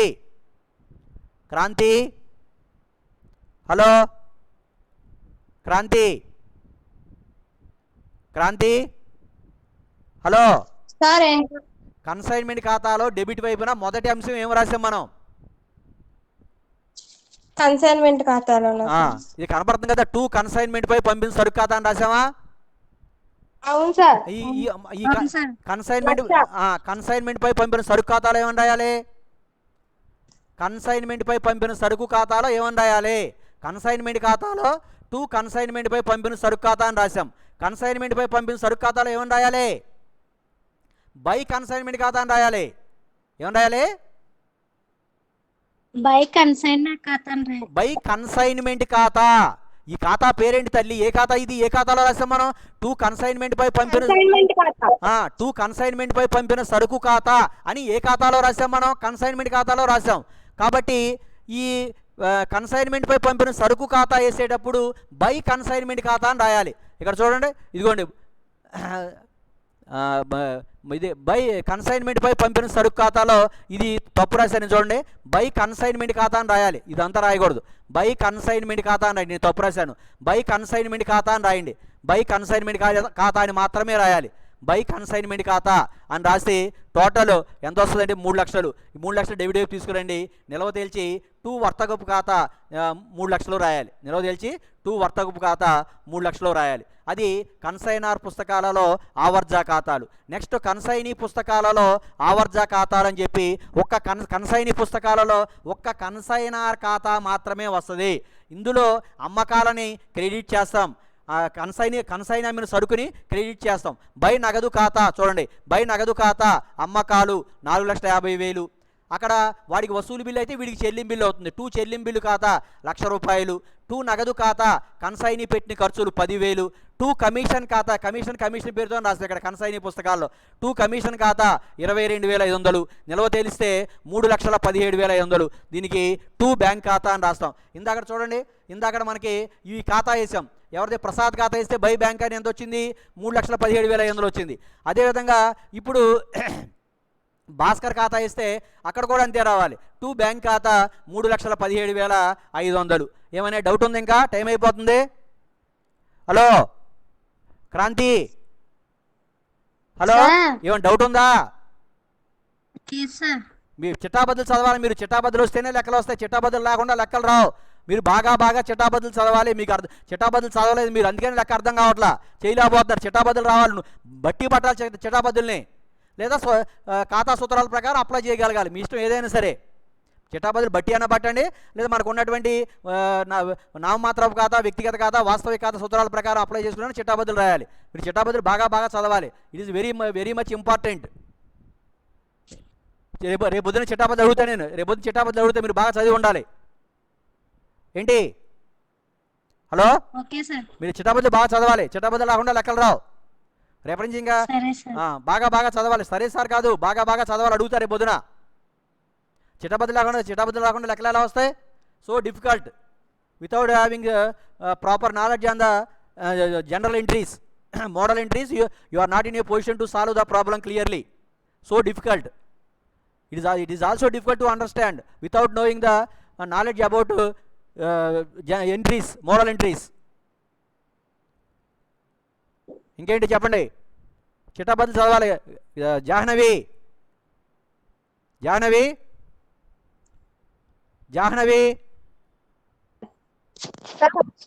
చిట్టాబద్దులు బాగా చదవాలి. చిట్టాబద్దులు చదవట్లేదు. చిట్టాబద్దులు ఇబ్బంది అడుగుతా నేను. ముందు చిట్టాబద్దులు అడిగిన తర్వాత క్లాస్ మొదలు పెడతా. మీరు చిట్టాబద్దులు బాగా చదువుకు రావాలి.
పాఠం చెప్తాను.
ఏమండి శివతేజ గారు?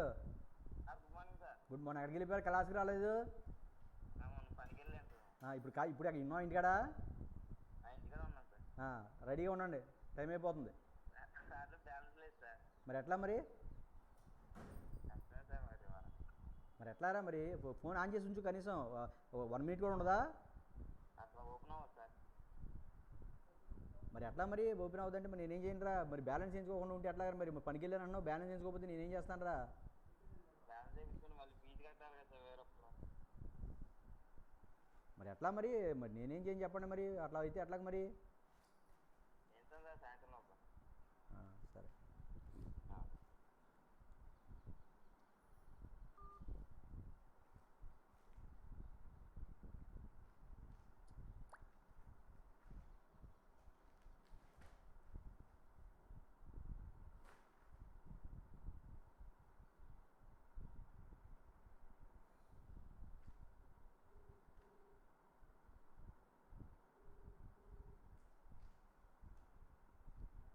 హలో హలో, రెడీగా ఉన్నారా?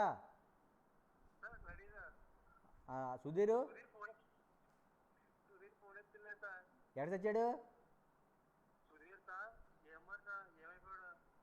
ఆడికేమో శివతేజ గాడికేమో బ్యాలెన్స్ లేదంట.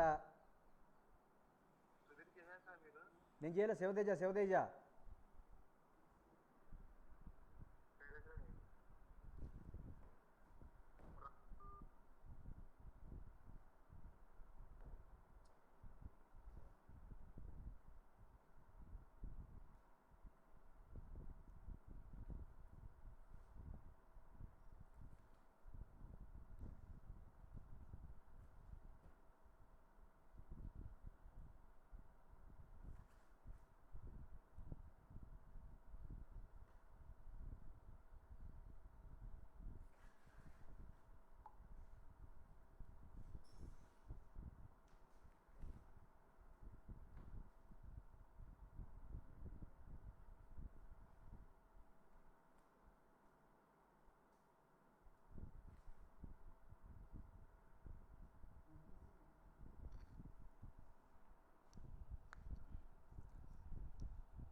అరే Sudheer Sudheer sir good morning sir. Good morning. అదేంటి ఫోన్ స్విచ్ ఆఫ్ వస్తుందేంటి? సాయి కుమార్ స్విచ్ ఆఫ్ చేసాడు సార్. ఇప్పుడు నేను మాట్లాడిన వెంటనే స్విచ్ ఆఫ్ చేసాడేంటి? ఏం మరి సార్ స్విచ్ ఆఫ్ చేసేస్తాను రా అని పెట్టేశాడు సార్. ఎందుకని? చల్లో అది హ్యాక్ అయిపోతుంది సార్. స్విచ్ ఆఫ్ చేసి ఆన్ చేస్తే రీబూట్ చేస్తే అవుతాను సార్. సరే, మనం ఏం చేద్దాం? ఉదయ్ వచ్చాడు, నువ్వు వచ్చావు, సరే. అయితే ఇవాళ లాస్ట్ యూనిట్లో కొంత ఉంది, ఇంకా కొద్దిసేపు 2 కాన్సెప్ట్లు ఉన్నాయి, తర్వాత చెప్తా. అయితే మరి ఎవరు రాలేదు కదా ఎక్కువ మంది. Hello Sudheer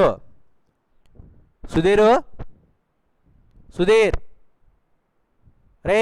hello sir. Sir ఇప్పుడు లాస్ట్ చాప్టర్లో 2 కాన్సెప్ట్లు ఉన్నాయి, చిన్న కాన్సెప్ట్లు. ఈ తర్వాత చెప్తాను. మళ్ళీ ఎవరు రాలేదు మరి మళ్ళీ మొదటి నుంచి చెప్తా. ఒకసారి కాంట్రాక్ట్ గురించి ఫస్ట్ చెప్పుకున్నాం కదా. 1872 భారత కాంట్రాక్టుల చట్టం అది చెప్పాను కదా, అవి చెప్తాం మళ్ళీ. చూడండి, కాంట్రాక్టు సరే, కాంట్రాక్టు నిర్వచనాలు, ఆవశ్యకాలు. కాంట్రాక్ట్ అనే పదం దేని నుంచి పుట్టింది అనుకున్నాం? కాంట్రాక్ట్ అనే పదం లాటిన్ భాషా పదమైనటువంటి కాంట్రాక్టమ్ అనేటువంటి పదం నుంచి పుట్టింది. కాంట్రాక్టమ్ అంటే పరస్పర కలయిక అని అర్థం. కాంట్రాక్ట్ అంటే నిర్వచనం. కాంట్రాక్ట్ అనే పదం లాటిన్ భాషా పదమైనటువంటి కాంట్రాక్టమ్ అనేటువంటి పదం నుంచి పుట్టింది. కాంట్రాక్టమ్ అనగా పరస్పర కలయిక అని అర్థం. కాంట్రాక్టును క్రింది విధంగా నిర్వచించవచ్చు. ఒక నిర్దిష్టమైనటువంటి పని లేదా పనులను చేయడానికి కానీ మానడానికి కానీ ఇరువురు పార్టీలు చేసుకున్నటువంటి ఒప్పందాన్ని కాంట్రాక్ట్ అంటాం.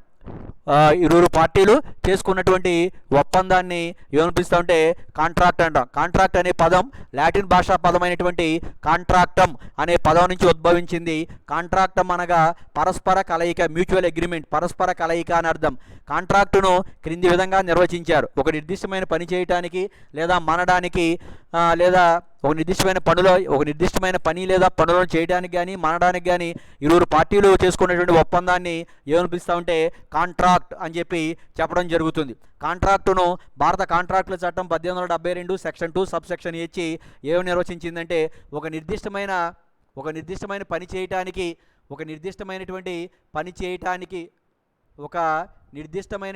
చేయటానికి లేదా మానడానికి ఇరువురు పార్టీలు చేసుకునేటువంటి ఒప్పందాన్ని కాంట్రాక్ట్ అని నిర్వచించింది.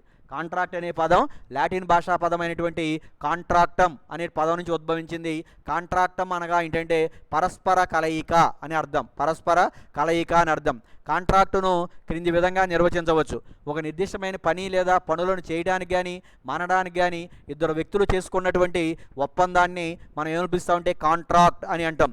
కాంట్రాక్టును భారత కాంట్రాక్టుల చట్టం 1872 సెక్షన్ 2 సబ్ సెక్షన్ హెచ్ క్రింది విధంగా నిర్వచించింది.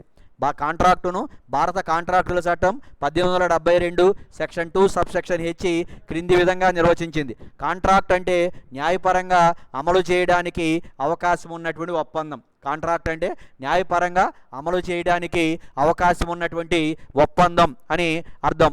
అని ఎవరు నిర్వచించారంటే భారత కాంట్రాక్టుల చట్టం 1872 సెక్షన్ 2 సబ్ సెక్షన్ హెచ్ ప్రకారం నిర్వచించారు. కాంట్రాక్టు అంటే ఏంటంటే న్యాయపరంగా అమలు చేయడానికి అవకాశం ఉన్నటువంటి ఒప్పందం. దీనిని మళ్ళీ సాల్మన్ అనేటువంటి రచయిత ఏమని నిర్వచించాడంటే పార్టీల మధ్య విద్యుక్త బాధ్యతలను సృష్టించి వాటిని నిర్వచించేటువంటి అగ్రిమెంటే కాంట్రాక్ట్ అన్నాడు. పార్టీల మధ్య విద్యుక్త బాధ్యతలను సృష్టించి వాటిని నిర్వచించే అగ్రిమెంటే కాంట్రాక్ట్ అని చెప్పడం జరిగింది. తర్వాత ఇంకోటి పొలాక్ ఏమన్నాడంటే న్యాయశాస్త్ర రీత్యా అమలు జరపదగిన ప్రతి ప్రామిస్ కాంట్రాక్ట్, ప్రతి అగ్రిమెంటు కాంట్రాక్టే అన్నాడు. న్యాయశాస్త్ర రీత్యా అమలు జరపదగిన ప్రతి అగ్రిమెంటు కూడా కాంట్రాక్టే అని నిర్వచించింది. అవి కాంట్రాక్ట్ యొక్క నిర్వచనాలు.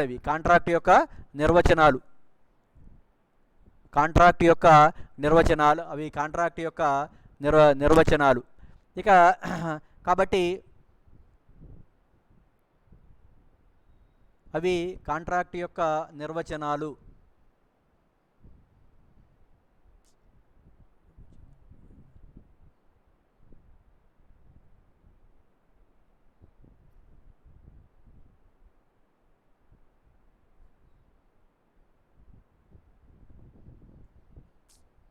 ఏదో వచ్చింది ఒకసారి అమ్మ ఇదేంటో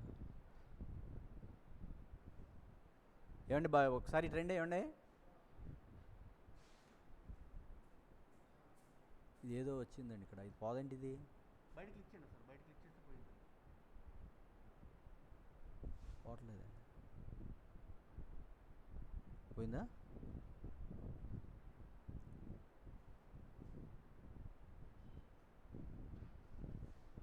రావట్లేదు సార్ మళ్ళీ ఏదో వచ్చేసింది తీసా దీని ఏం కొట్టాలి కాబట్టి హలో సుధీర్ సార్ చెప్పండి వినపడుతుందా సార్ వినపడుతుందా వినపడుతుంది సరే కాంట్రాక్టు అంటే కాంట్రాక్ట్ అనే పదం లాటిన్ భాషా పదమైనటువంటి కాంట్రాక్టం అనే పదం నుంచి పుట్టింది. కాంట్రాక్టం అంటే ఏంటంటే పరస్పర కలయిక అని అర్థం. కాంట్రాక్టును క్రింది విధంగా నిర్వచించవచ్చు, కానీ ఆల్రెడీ చెప్పుకున్నాం ఇవన్నీ కూడా. ఒక నిర్దిష్టమైన పని లేదా పనులను చేయడానికి కానీ మానడానికి కానీ ఏర్పాటు చేసుకున్నటువంటి ఒప్పందాన్ని కాంట్రాక్ట్ అంటాం. ఒక నిర్దిష్టమైన పని లేదా పనులను చేయడానికి కానీ మానడానికి కానీ ఇరువురు పార్టీలు చేసుకున్నటువంటి ఒప్పందాన్ని కాంట్రాక్టు అని అంటాం. కాంట్రాక్టును భారత కాంట్రాక్టుల చట్టం 1872 సెక్షన్ 2 సబ్సెక్షన్ H ఏమని నిర్వచించిందంటే కాంట్రాక్టు అనగా న్యాయపరంగా అమలు చేయడానికి అవకాశం ఉన్నటువంటి ఒప్పందం. భారత కాంట్రాక్టుల చట్టం 1872 సెక్షన్ 2 సబ్సెక్షన్ H కాంట్రాక్టును క్రింది విధంగా నిర్వచించింది. కాంట్రాక్ట్ అంటే న్యాయపరంగా అమలు చేయడానికి అవకాశం ఉన్నటువంటి ఒప్పందం. పార్టీల మధ్య విద్యుక్త బాధ్యతలు సృష్టించి వాటిని నిర్వచించే అగ్రిమెంటే కాంట్రాక్ట్ అని చెప్పి సాల్మన్ అనేటువంటి రచయిత నిర్వచించాడు. ఇంకొకరు పొలాక్ అనేవాడు ఏమన్నాడంటే న్యాయశాస్త్ర రీత్యా అమలు జరపదగినటువంటి ప్రతి ప్రామిస్ కాంట్రాక్ట్ అన్నాడు. న్యాయశాస్త్ర రీత్యా అమలు జరపదగినటువంటి ప్రతి ప్రామిసు కూడా కాంట్రాక్ట్ అని చెప్పి నిర్వచించడం జరిగింది. ఇక నెక్స్ట్ కాంట్రాక్ట్ యొక్క ఆవశ్యకాలు. కాంట్రాక్ట్కి మనకి ఏంటంటే పాయింట్ నెంబర్ 1, 2 పార్టీలు లేదా 2 వ్యక్తులు ఉండాలి. 2 ప్రతిపాదన మరియు స్వీకృతి అనేది ఉండాలి. 3వది ఏంటంటే సర్వసమ్మతి అనేది ఉండాలి. 4వది న్యాయాత్మకమైనటువంటి సంబంధం ఉండాలి. 5వది న్యాయాత్మకమైన ప్రతిఫలం ఉండాలి. 6వది ఏంటంటే పార్టీల అర్హత ఉండాలి. 7వది స్వేచ్ఛా సమ్మతి ఉండాలి. 8వది న్యాయాత్మకమైన ఉద్దేశం ఉండాలి. 9 నిర్దిష్టత. తర్వాత 10 ఆచరణ సాధ్యత. 11 చల్లనివిగా ప్రకటించి ఉండకూడదు. ఇవి భారత కాంట్రాక్టుల చట్టం 1872 సెక్షన్ 10 ప్రకారం కాంట్రాక్ట్ యొక్క ఆవశ్యకాలు. భారత కాంట్రాక్టుల చట్టం 1872 సెక్షన్ 10 ప్రకారం కాంట్రాక్ట్కు ఉండాల్సినటువంటి నిబంధనలు, ఆవశ్యకాలు లేదా ఎసెన్షియల్స్ ఆఫ్ కాంట్రాక్ట్కి యొక్క సూత్రాలు కొన్నా కూడా ఇవే. 2 పార్టీలు లేదా 2 వ్యక్తులు ఉండాలి. 2 పార్టీలు లేదా 2 వ్యక్తులు ఉండాలి. అవేంటంటే 2 పార్టీలు లేదా 2 వ్యక్తులు ఉండాలి. మొదటిది 2 పార్టీలు లేదా 2 వ్యక్తులు ఉండాలి.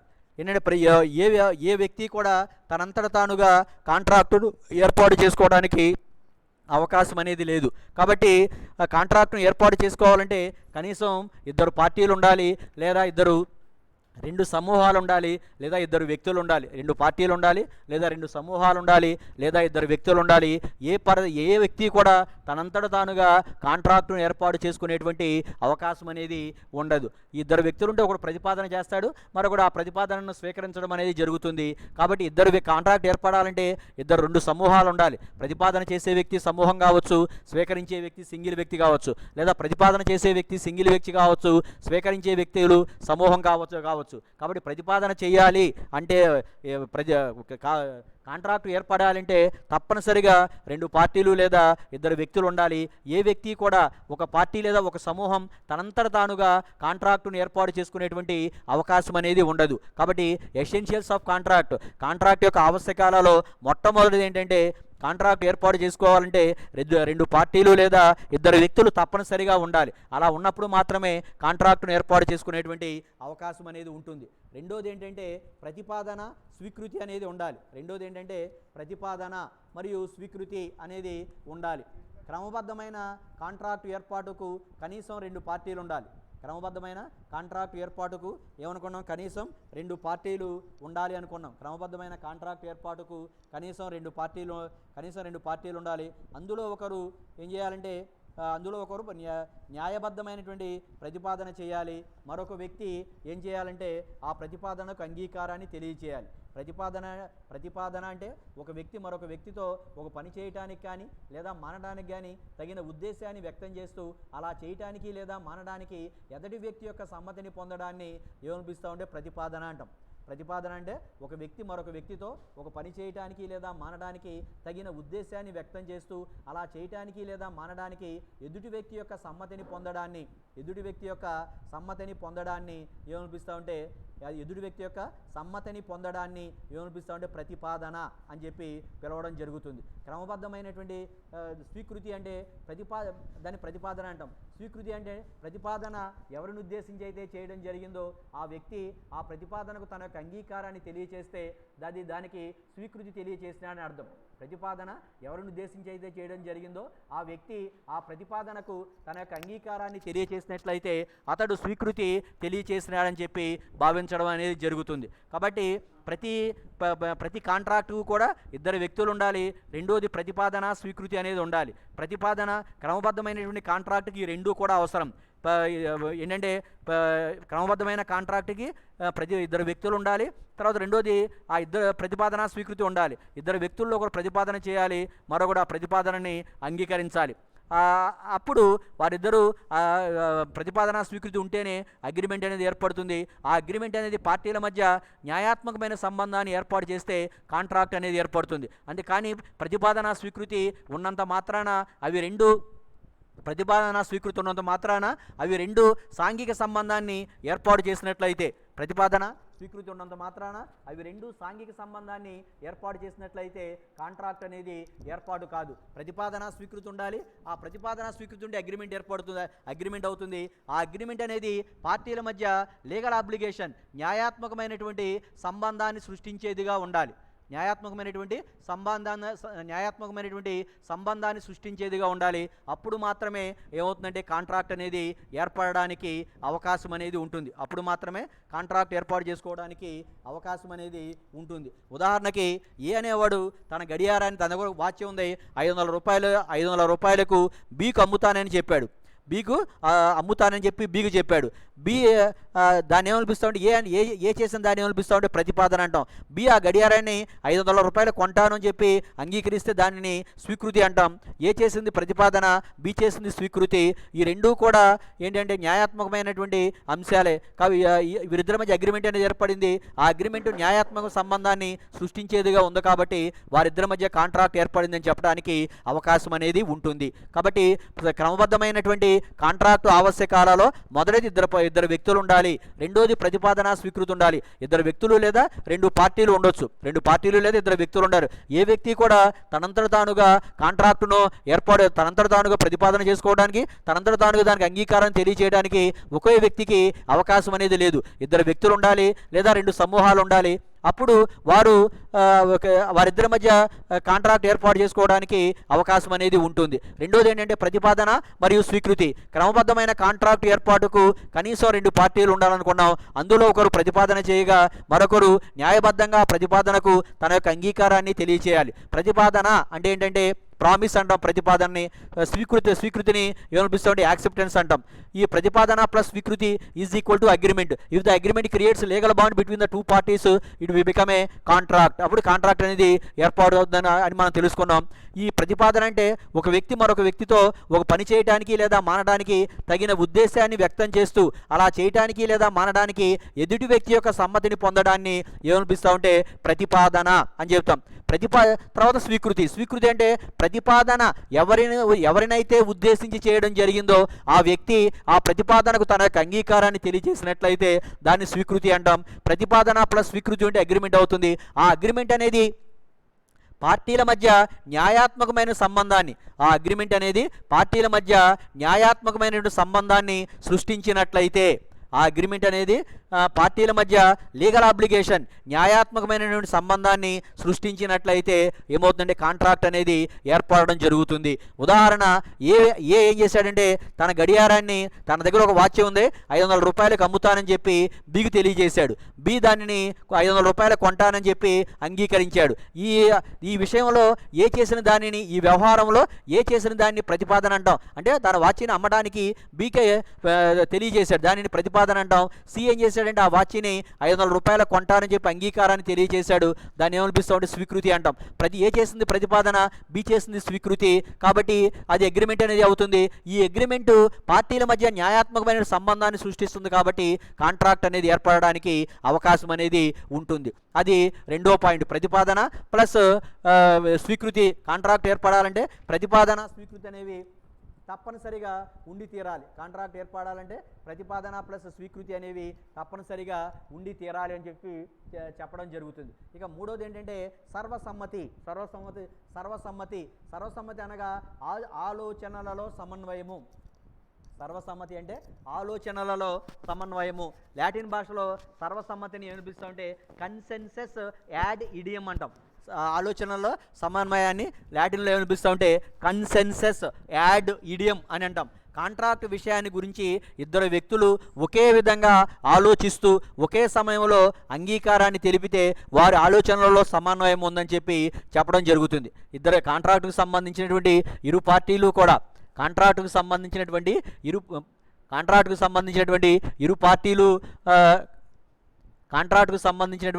ఇరు పార్టీలు కాంట్రాక్టు విషయాన్ని ఒకే రకంగా వాళ్ళు ఆలోచించి ఒకే రకంగా అర్థం చేసుకుని తమ యొక్క అంగీకారాన్ని తెలియచేయాలి. దానిని లాటిన్లో ఏమనిపిస్తూ ఉంటే కన్సెన్సస్ యాడ్ ఇడియం అంటాం.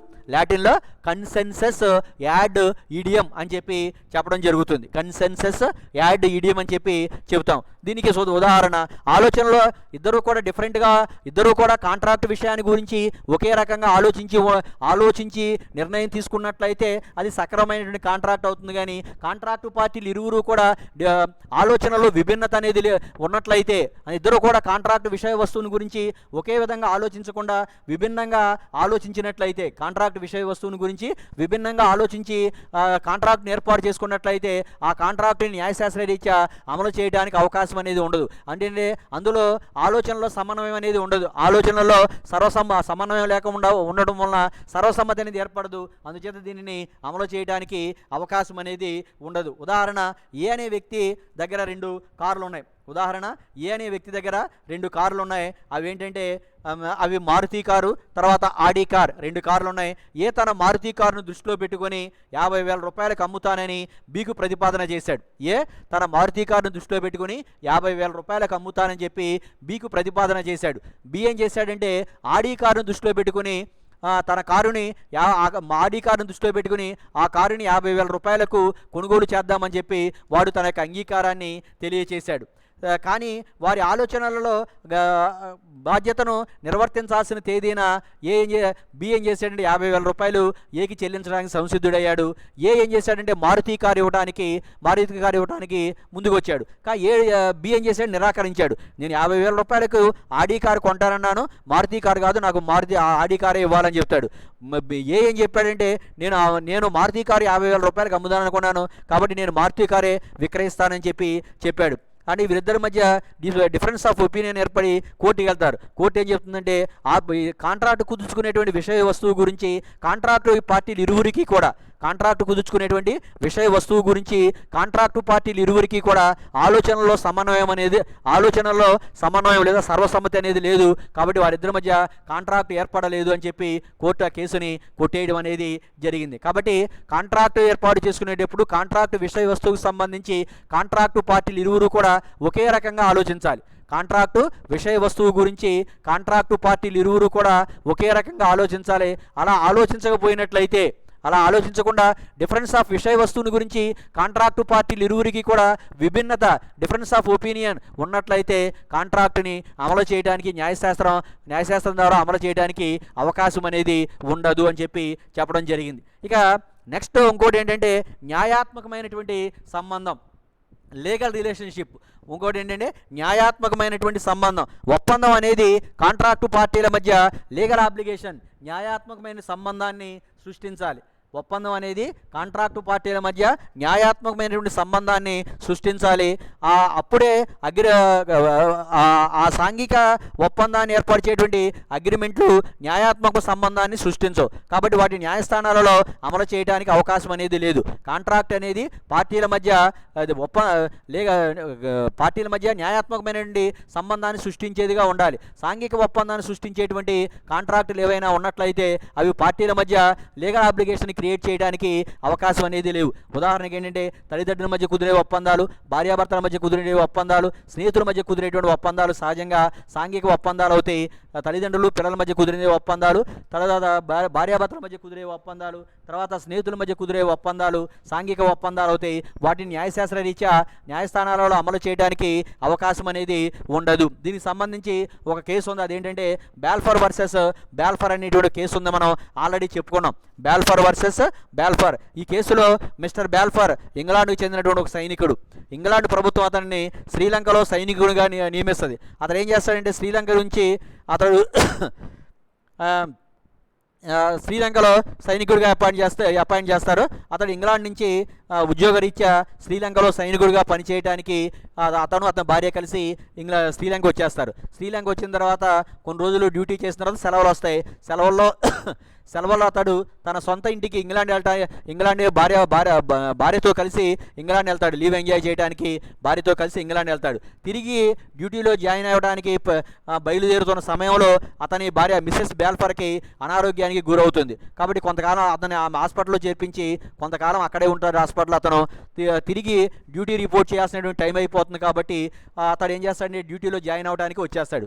ఈ వచ్చే ముందు అతడు ఏం చెప్తాడంటే, నేను డ్యూటీ టైం అవుతుంది, నేను వెళ్ళిపోతాను, కాబట్టి నువ్వు ఇక్కడ ఉన్నంత కాలము కూడా నీకు నెలకు 30 పౌండ్లు పంపుతాను అని చెప్పి, నెలకు 30 పౌండ్లు ఆరోగ్యం కుదుటపడే వరకు కూడా పంపుతానని వాగ్దానం చేసి డ్యూటీలో జాయిన్ అవ్వడానికి శ్రీలంక వెళ్ళిపోతాడు. ఆ తర్వాత పని ఒత్తిడిలో ఉండి మిస్టర్ బాల్ఫర్ ఏం చేస్తాడంటే డబ్బుని పంపడం మర్చిపోతాడు. డబ్బు వసూలు నిమిత్తం అతని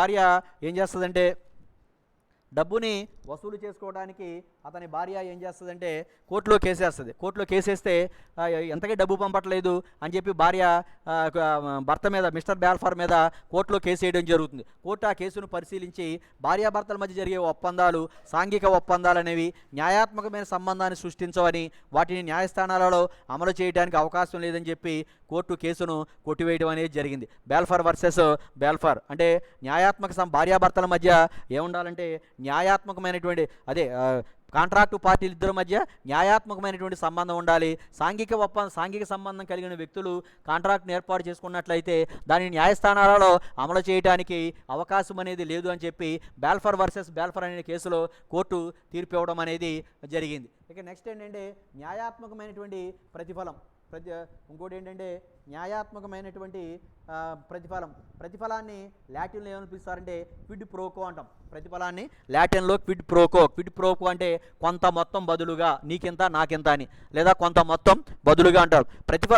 ప్రతిఫలం అనగా చేసినటువంటి పనికి బదులుగా పొందేది లేదా ప్రతిగా పొందేదాన్ని ప్రతిఫలం అంటాం.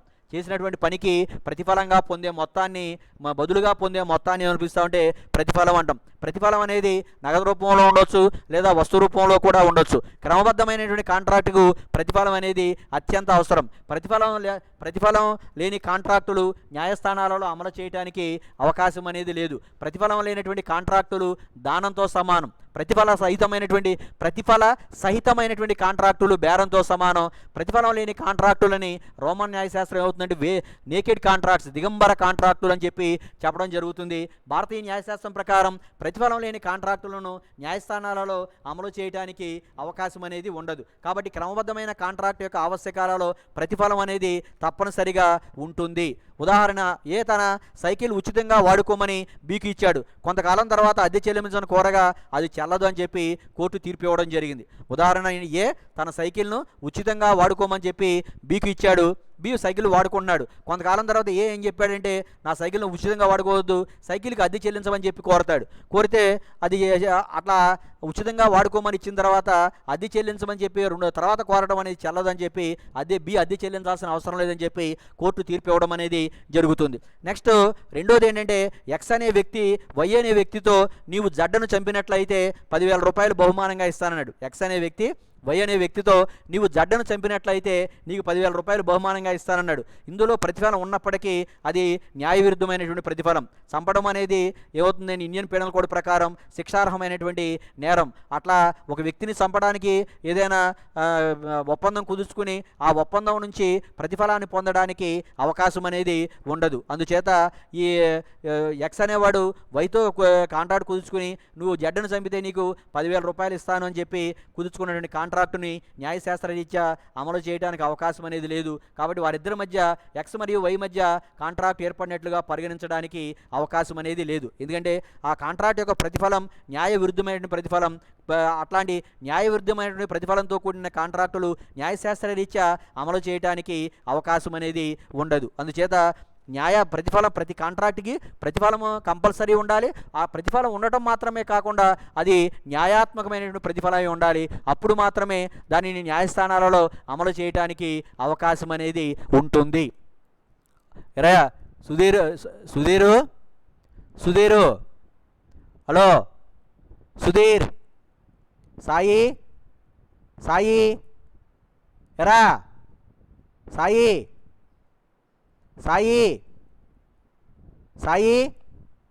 Hello sir. ఎరా వింటున్నారా? ఊరినే కబురు ఏంటి? ఎన్నిసార్లు పిలవండిరా?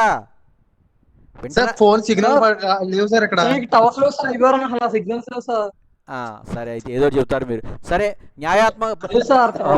ఓకే న్యాయాత్మకమైనటువంటి ప్రతిఫలం అనేది ఉండాలి. ఇక నెక్స్ట్ ఇంకోటి ఏంటంటే పార్టీల అర్హత. నెక్స్ట్ ఏంటంటే పార్టీల యొక్క అర్హత. అగ్రిమెంట్లో పాల్గొనే పార్టీలు అగ్రిమెంట్లో ప్రవేశించడానికి న్యాయశాస్త్ర రీత్యా అర్హులై ఉండాలి. అంటే అగ్రిమెంట్లో ఒప్పందంలో పాల్గొనే పార్టీలు ఒప్పందంలో పాల్గొనడానికి ప్రవేశించడానికి న్యాయశాస్త్ర రీత్యా ఏమై ఉండాలంటే తగినంత అర్హత కలిగి ఉండాలి. అర్హత లేని పార్టీలు కుదుర్చుకునే ఒప్పందాన్ని న్యాయశాస్త్ర రీత్యా అమలు చేయడానికి అవకాశం అనేది లేదు. భారత కాంట్రాక్టు చట్టం 1872 సెక్షన్ 11 ప్రకారం భారత కాంట్రాక్టుల చట్టం 1872 సెక్షన్ 11 ప్రకారం ఈ క్రింది వ్యక్తులకు మాత్రమే కాంట్రాక్టులలో ప్రవేశించేటువంటి అర్హత ఉంటుంది. ఈ క్రింది వ్యక్తులకు మాత్రమే కాంట్రాక్టులలో ప్రవేశించేటువంటి అర్హత అనేది ఉంటుంది. అది ఎవరికంటే మెజారిటీ వయసు కలిగిన వ్యక్తి, అంటే 18 సంవత్సరాలు నిండిన వ్యక్తి, వివేక చిత్తం కలిగిన వ్యక్తి, అంటే స్వతంత్రంగా ఆలోచించగలిగినటువంటి వ్యక్తి. తర్వాత ఏంటంటే న్యాయశాస్త్రం నిషేధించని వ్యక్తులు.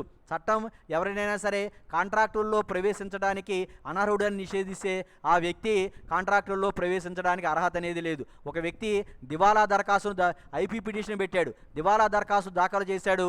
అతడిని కోర్టు విముక్తి పొందిన దివాలాదారు అని ప్రకటించేటంత వరకు ఆ వ్యక్తిని దివాలా దరఖాస్తు చేసినటువంటి వ్యక్తిని విముక్తి పొందిన దివాలాదారు అని కోర్టు చేత ప్రకటింపబడేటంత వరకు కూడా అతడు కాంట్రాక్టుల్లో ప్రవేశించడానికి అర్హత అనేది ఉండదు. అదేవిధంగా జైలు శిక్ష అనుభవిస్తున్న వ్యక్తులు కూడా కాంట్రాక్టుల్లో ప్రవేశించేటువంటి అర్హత అనేది ఉండదు.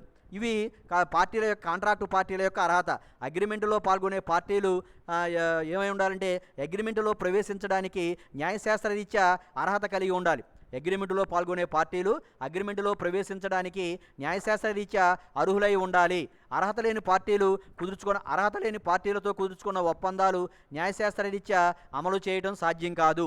అర్హత లేని పార్టీలతో కుదుర్చుకున్న ఒప్పందాలను న్యాయశాస్త్ర రీత్యా అమలు చేయడం అనేది సాధ్యం కాదు. భారత కాంట్రాక్టుల చట్టం 1872 సెక్షన్ 11 ప్రకారం కాంట్రాక్టులో ప్రవేశించే ఎవరో అర్హులంటే మెజారిటీ వయసు కలిగిన వ్యక్తి, ఆ తర్వాత సౌండ్ మైండ్ వివేక చిత్తం కలిగిన వ్యక్తి, ఆ తర్వాత న్యాయశాస్త్రం నిషేధం విధించబడినటువంటి వ్యక్తులు. న్యాయశాస్త్రం నిషేధం విధించబడిన వ్యక్తులు ఎవరైతే ఉంటారో వారు మాత్రమే కాంట్రాక్టులలో ప్రవేశించేటువంటి అర్హత అనేది కలిగి ఉంటారు. అట్లాంటి వ్యక్తులు మాత్రమే కాంట్రాక్టులలో ప్రవేశించేటువంటి అర్హత కలిగి ఉండడం అనేది జరుగుతుంది. ఇక నెక్స్ట్ ఏంటంటే స్వేచ్ఛా సమ్మతి ఉండాలి. ఇంకోటి ఏంటంటే స్వేచ్ఛా సమ్మతి అనేది స్వేచ్ఛా సమ్మతి అనేది ఉండాలి. స్వేచ్ఛా సమ్మతి. కాంట్రాక్టు కుదుర్చుకునే పార్టీలు స్వేచ్ఛగా తమ అంగీకారాన్ని తెలియచేయాలి. కాంట్రాక్టు కుదుర్చుకునేటువంటి పార్టీలు తమ యొక్క అంగీకారాన్ని స్వేచ్ఛగా తెలియచేయాలి. అలా కాకుండా బలప్రయోగంతో కానీ, అనుచిత ప్రభావంతో కానీ, అసత్య వర్ణనతో కానీ, మోసంతో కానీ కాంట్రాక్టుకు సమ్మతిని తెలియచేస్తే అది సక్రమమైన సమ్మతి కాదు. అందువలన కాంట్రాక్ట్ అనేది ఏర్పడదు. నువ్వు ఉదాహరణకు ఏనే వ్యక్తి నీ కారుని నాకు 10,000కి అమ్ముతావా, లేదా నిన్ను కాల్ చేయమంటావా అని బెదిరించాడు అనుకోండి, ప్రాణభయంతో ఏం చేయొచ్చు? ఆ కారుని అమ్మేయటానికి 10,000 రూపాయలకి అమ్మడానికి అంగీకారాన్ని తెలియచేయవచ్చు. కానీ తదుపరి అప్పుడు అంగీకారం తెలియజేసినా సరే ఆ క్షణం తదుపరి అతడు కోర్టును ఆశ్రయించి ప్రాణభయాన్ని కల్పించి నా కారును అతడు బలవంతంగా నా నుంచి కొనుగోలు చేశాడు అని చెప్పి కోర్టులో రుజువు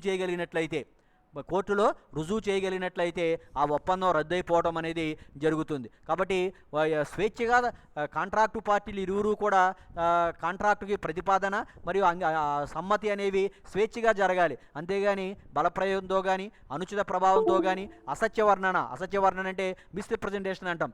వాస్తవానికి ఒక రకంగా వస్తువు ఒక రకంగా ఉంటుంది, కానీ దాని వర్ణన అనేది, డిస్క్రిప్షన్ అనేది వేరే రకంగా వర్ణించి మనం కాంట్రాక్టుకి ఒప్పందాన్ని కుదుర్చుకున్నట్లయితే తర్వాత ఆ వర్ణించిన విధంగా ఆ వస్తువులు లేకపోయినట్లయితే కాంట్రాక్ట్ అనేది చెల్లుబాటు కాదు. వర్ణించిన విధంగా ఆ వస్తువులు లేకపోయినట్లయితే కాంట్రాక్ట్ అనేది చెల్లుబాటు అవడానికి అవకాశం అనేది లేదు. తర్వాత అది కాబట్టి స్వేచ్ఛా సమ్మతి అనేది ఉండాలి. కాంట్రాక్టు ఉద్దేశం కాంట్రాక్టు కుదుర్చుకునేటువంటి పార్టీలు స్వేచ్ఛగా తమ అంగీకారాన్ని తెలియచేయాలి. బలప్రయోగం కానీ, అనుచిత ప్రభావం కానీ, అసత్య వర్ణన కానీ, మోసము మొదలైన వాటి వలన కాంట్రాక్టుకు సమ్మతిని తెలియచేస్తే అది సక్రమమైనటువంటి సమ్మతి కాదు. అందువలన కాంట్రాక్ట్ అనేది ఏర్పడదు. ఇక నెక్స్ట్ 8 న్యాయాత్మకమైనటువంటి లాఫుల్ ఆబ్లిగేషన్ లేదా లాఫుల్ ఆబ్లిగేషన్ అంటే ఏంటంటే కాంట్రాక్టు ఉద్దేశం చట్ట విరుద్ధమైనది కానీ, ప్రభుత్వ విధానాలకు వ్యతిరేకమైనది కానీ, అవినీతికరమైనది కానీ అయితే దానిని అమలు చేయడానికి అవకాశం అనేది లేదు. కాంట్రాక్టును ఏర్పాటు చేసుకునేటువంటి పార్టీలు కాంట్రాక్టు విషయ వస్తువు అంటే ఎయిమ్ ఆఫ్ ద కాంట్రాక్ట్ అనేది అదేమవుతుంది, యాంటీలా చట్ట వ్యతిరేకమైంది కానీ, లేదా ప్రభుత్వ విధానాలకు వ్యతిరేకమైంది కానీ, లేదా అవినీతికరమైనది కానీ అయినట్లయితే దానిని న్యాయశాస్త్ర రీత్యా అమలు చేయడానికి అవకాశం అనేది కాదు. అందుచేత దానిని అమలు చేయడం అనేది సాధ్యం కాదు. ఉదాహరణ ఏంటంటే డబ్బులు తీసుకుని ప్రభుత్వ ఉద్యోగాలను విక్రయించడానికి కాంట్రాక్టు కుదుర్చుకుంటే దానిని అమలు చేయడం అనేది సాధ్యం కాదు. డబ్బులు తీసుకుని ప్రభుత్వ ఉద్యోగాలను విక్రయించడానికి కాంట్రాక్ట్ కుదుర్చుకుంటే దానిని అమలు చేయటం అనేది ఎవరి వల్ల కూడా సాధ్యం కాదు. అందుచేత ఆ కాంట్రాక్ట్ ఏమవుతుందంటే చెల్లని కాంట్రాక్ట్ అనేది అవుతుంది. అదేవిధంగా ప్రభుత్వం సారాన్ని నిషేధించినటువంటి కాలంలో సొంతంగా సారా బట్టీలను ఏర్పాటు చేసుకొని సారాను తయారు చేసి మార్కెట్లో విక్రయిస్తున్నట్లయితే అది కూడా చట్టవిరుద్ధమైంది. కాబట్టి దానిని కూడా అమలు చేయడానికి ప్రభుత్వ విధానానికి వ్యతిరేకమైంది. కాబట్టి దాన్ని అమలు చేయడానికి అవకాశం అనేది లేదు. తర్వాత అవినీతికరమైనది ఏదైనా సర్టిఫికేట్ ఇష్యూ చేయాలి. ఎంఆర్ ఆఫీస్కి వెళ్తాం మనం, ఏమైనా సర్టిఫికేట్లు ఇష్యూ చేస్తే ఆ విఆర్ఓకి డబ్బులు ఇస్తేనే సంతకం పెడతానని అనుకోండి, అది కూడా అవినీతికరమైంది. మనం అట్లాంటి అవినీతికరమైనటువంటి పనులతో మనం ఒప్పందాలను ఏర్పాటు చేసుకున్నట్లయితే వాటిని న్యాయస్థానాలలో అమలు చేయడానికి అవకాశం అనేది ఉండదు. కాబట్టి ఏముండాలంటే కాంట్రాక్ట్ను ఏర్పాటు చేసుకునేటప్పుడు కాంట్రాక్ట్ యొక్క ఉద్దేశం చట్టానికి అనుకూలమైనది ఉండాలి, ప్రభుత్వ విధానాలకు వ్యతిరేకమైనది కాకూడదు, మరియు అవినీతికరమైన అంశాలకు సంబంధించినటువంటిది కాకూడదు. చట్ట వ్యతిరేకమైనది కానీ, ప్రభుత్వ విధానాలకు వ్యతిరేకమైనది కానీ, లేదా అవినీతికరమైనటువంటి అంశాలకు కూడినట్టయితే దానిని న్యాయశాస్త్ర రీత్యా అమలు చేయడానికి అవకాశం అనేది ఉండదు. ఇంకోటి ఏంటంటే 9 నిర్దిష్టత ఏంటంటే ఒప్పందంలోని అంశాలు స్పష్టంగా నిర్దిష్టంగా ఉండాలి. అస్పష్టంగాను అనిర్దిష్టంగాను ఉంటే వాటిని న్యాయశాస్త్ర రీత్యా అమలు చేయడానికి అవకాశం అనేది లేదు. ఒప్పందంలో కాంట్రాక్ట్ కుదుర్చుకోబోయే ముందు మనం ఏర్పాటు చేసుకునేటువంటి ఒప్పందం చేసుకుంటాం ముందు ఆ ఒప్పందంలో ఉండేటువంటి అంశాలు ఏముండాలంటే స్పష్టంగా ఉండాలి, నిర్దిష్టంగా ఉండాలి. అస్పష్టంగాను అనిర్దిష్టంగాను ఉంటే వాటిని న్యాయశాస్త్ర రీత్యా అమలు చేయడానికి అవకాశం అనేది ఉండదు. ఉదాహరణ, ఏ అనే యజమాని బి అనేటువంటి వ్యక్తితో నీవు నా దగ్గర పని చేసినట్లయితే నీకు నెలకు సరిపోయేటువంటి మొత్తం ఇస్తాను అని చెప్పాడు. ఏ అనేటువంటి యజమాని బి అనేటువంటి వ్యక్తితో నీవు నా దగ్గర పనిచేసినట్లయితే నీకు నెలకు సరిపోయేటువంటి మొత్తాన్ని నేను ఇస్తానని వాగ్దానం చేశాడు. దీనిని న్యాయశాస్త్రంలో అమలు చేయడానికి అవకాశం అనేది లేదు. ఎందుచేతంటే ఈ వాగ్దానం ఏముందంటే అస్పష్టంగా ఉంది.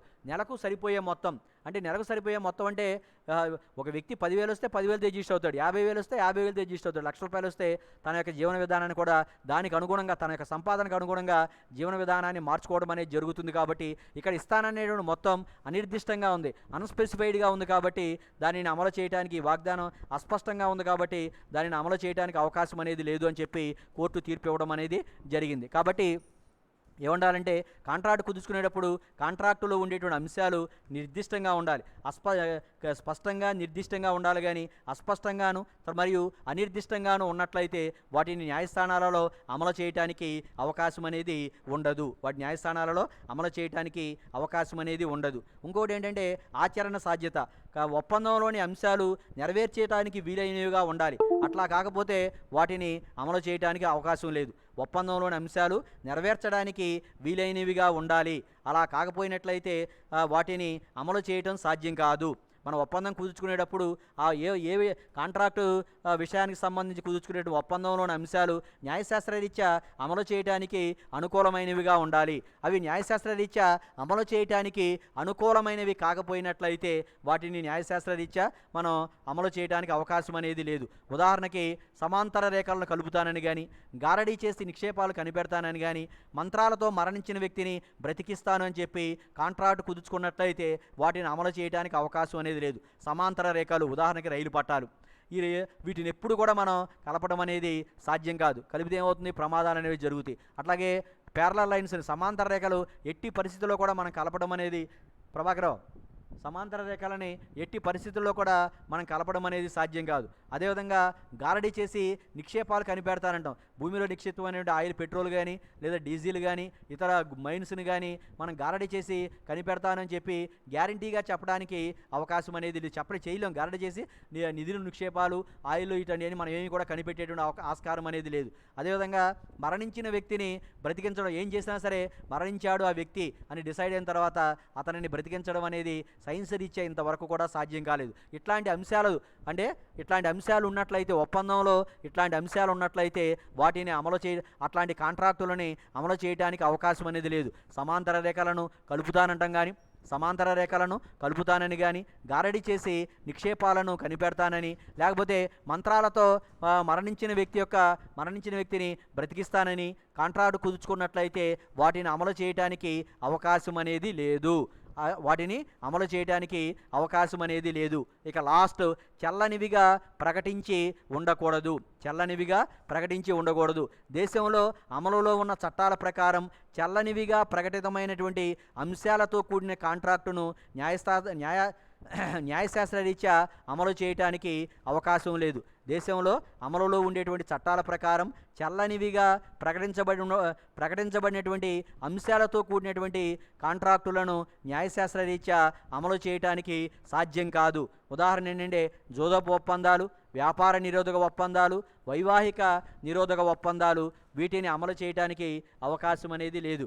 ఇవేంటంటే జోదపు ఒప్పందాలు, వ్యాగరింగ్ అగ్రిమెంట్స్ అంటాం, తర్వాత వ్యాపార నిరోధక ఒప్పందాలు, తర్వాత వైవాహిక నిరోధక ఒప్పందాలు. అంటే ఇద్దరు వ్యక్తులని మెజారిటీ వయసు కలిగిన ఇద్దరు వ్యక్తులు పెళ్లి చేసి స్త్రీ పురుషుడు వివాహం చేసుకోవాలని చెప్పి అగ్రిమెంట్ కుదుర్చుకున్నట్లయితే, అట్లా అగ్రిమెంట్ కుదుర్చుకోవడానికి వీలు లేదని చెప్పి ఎవరైనా సరే కాంట్రాక్ట్ కుదుర్చుకున్నట్లయితే ఆ కాంట్రాక్ట్ను అమలు చేయడానికి అవకాశం అనేది ఉండదు. ఇవన్నీ కూడా చల్లనివిగా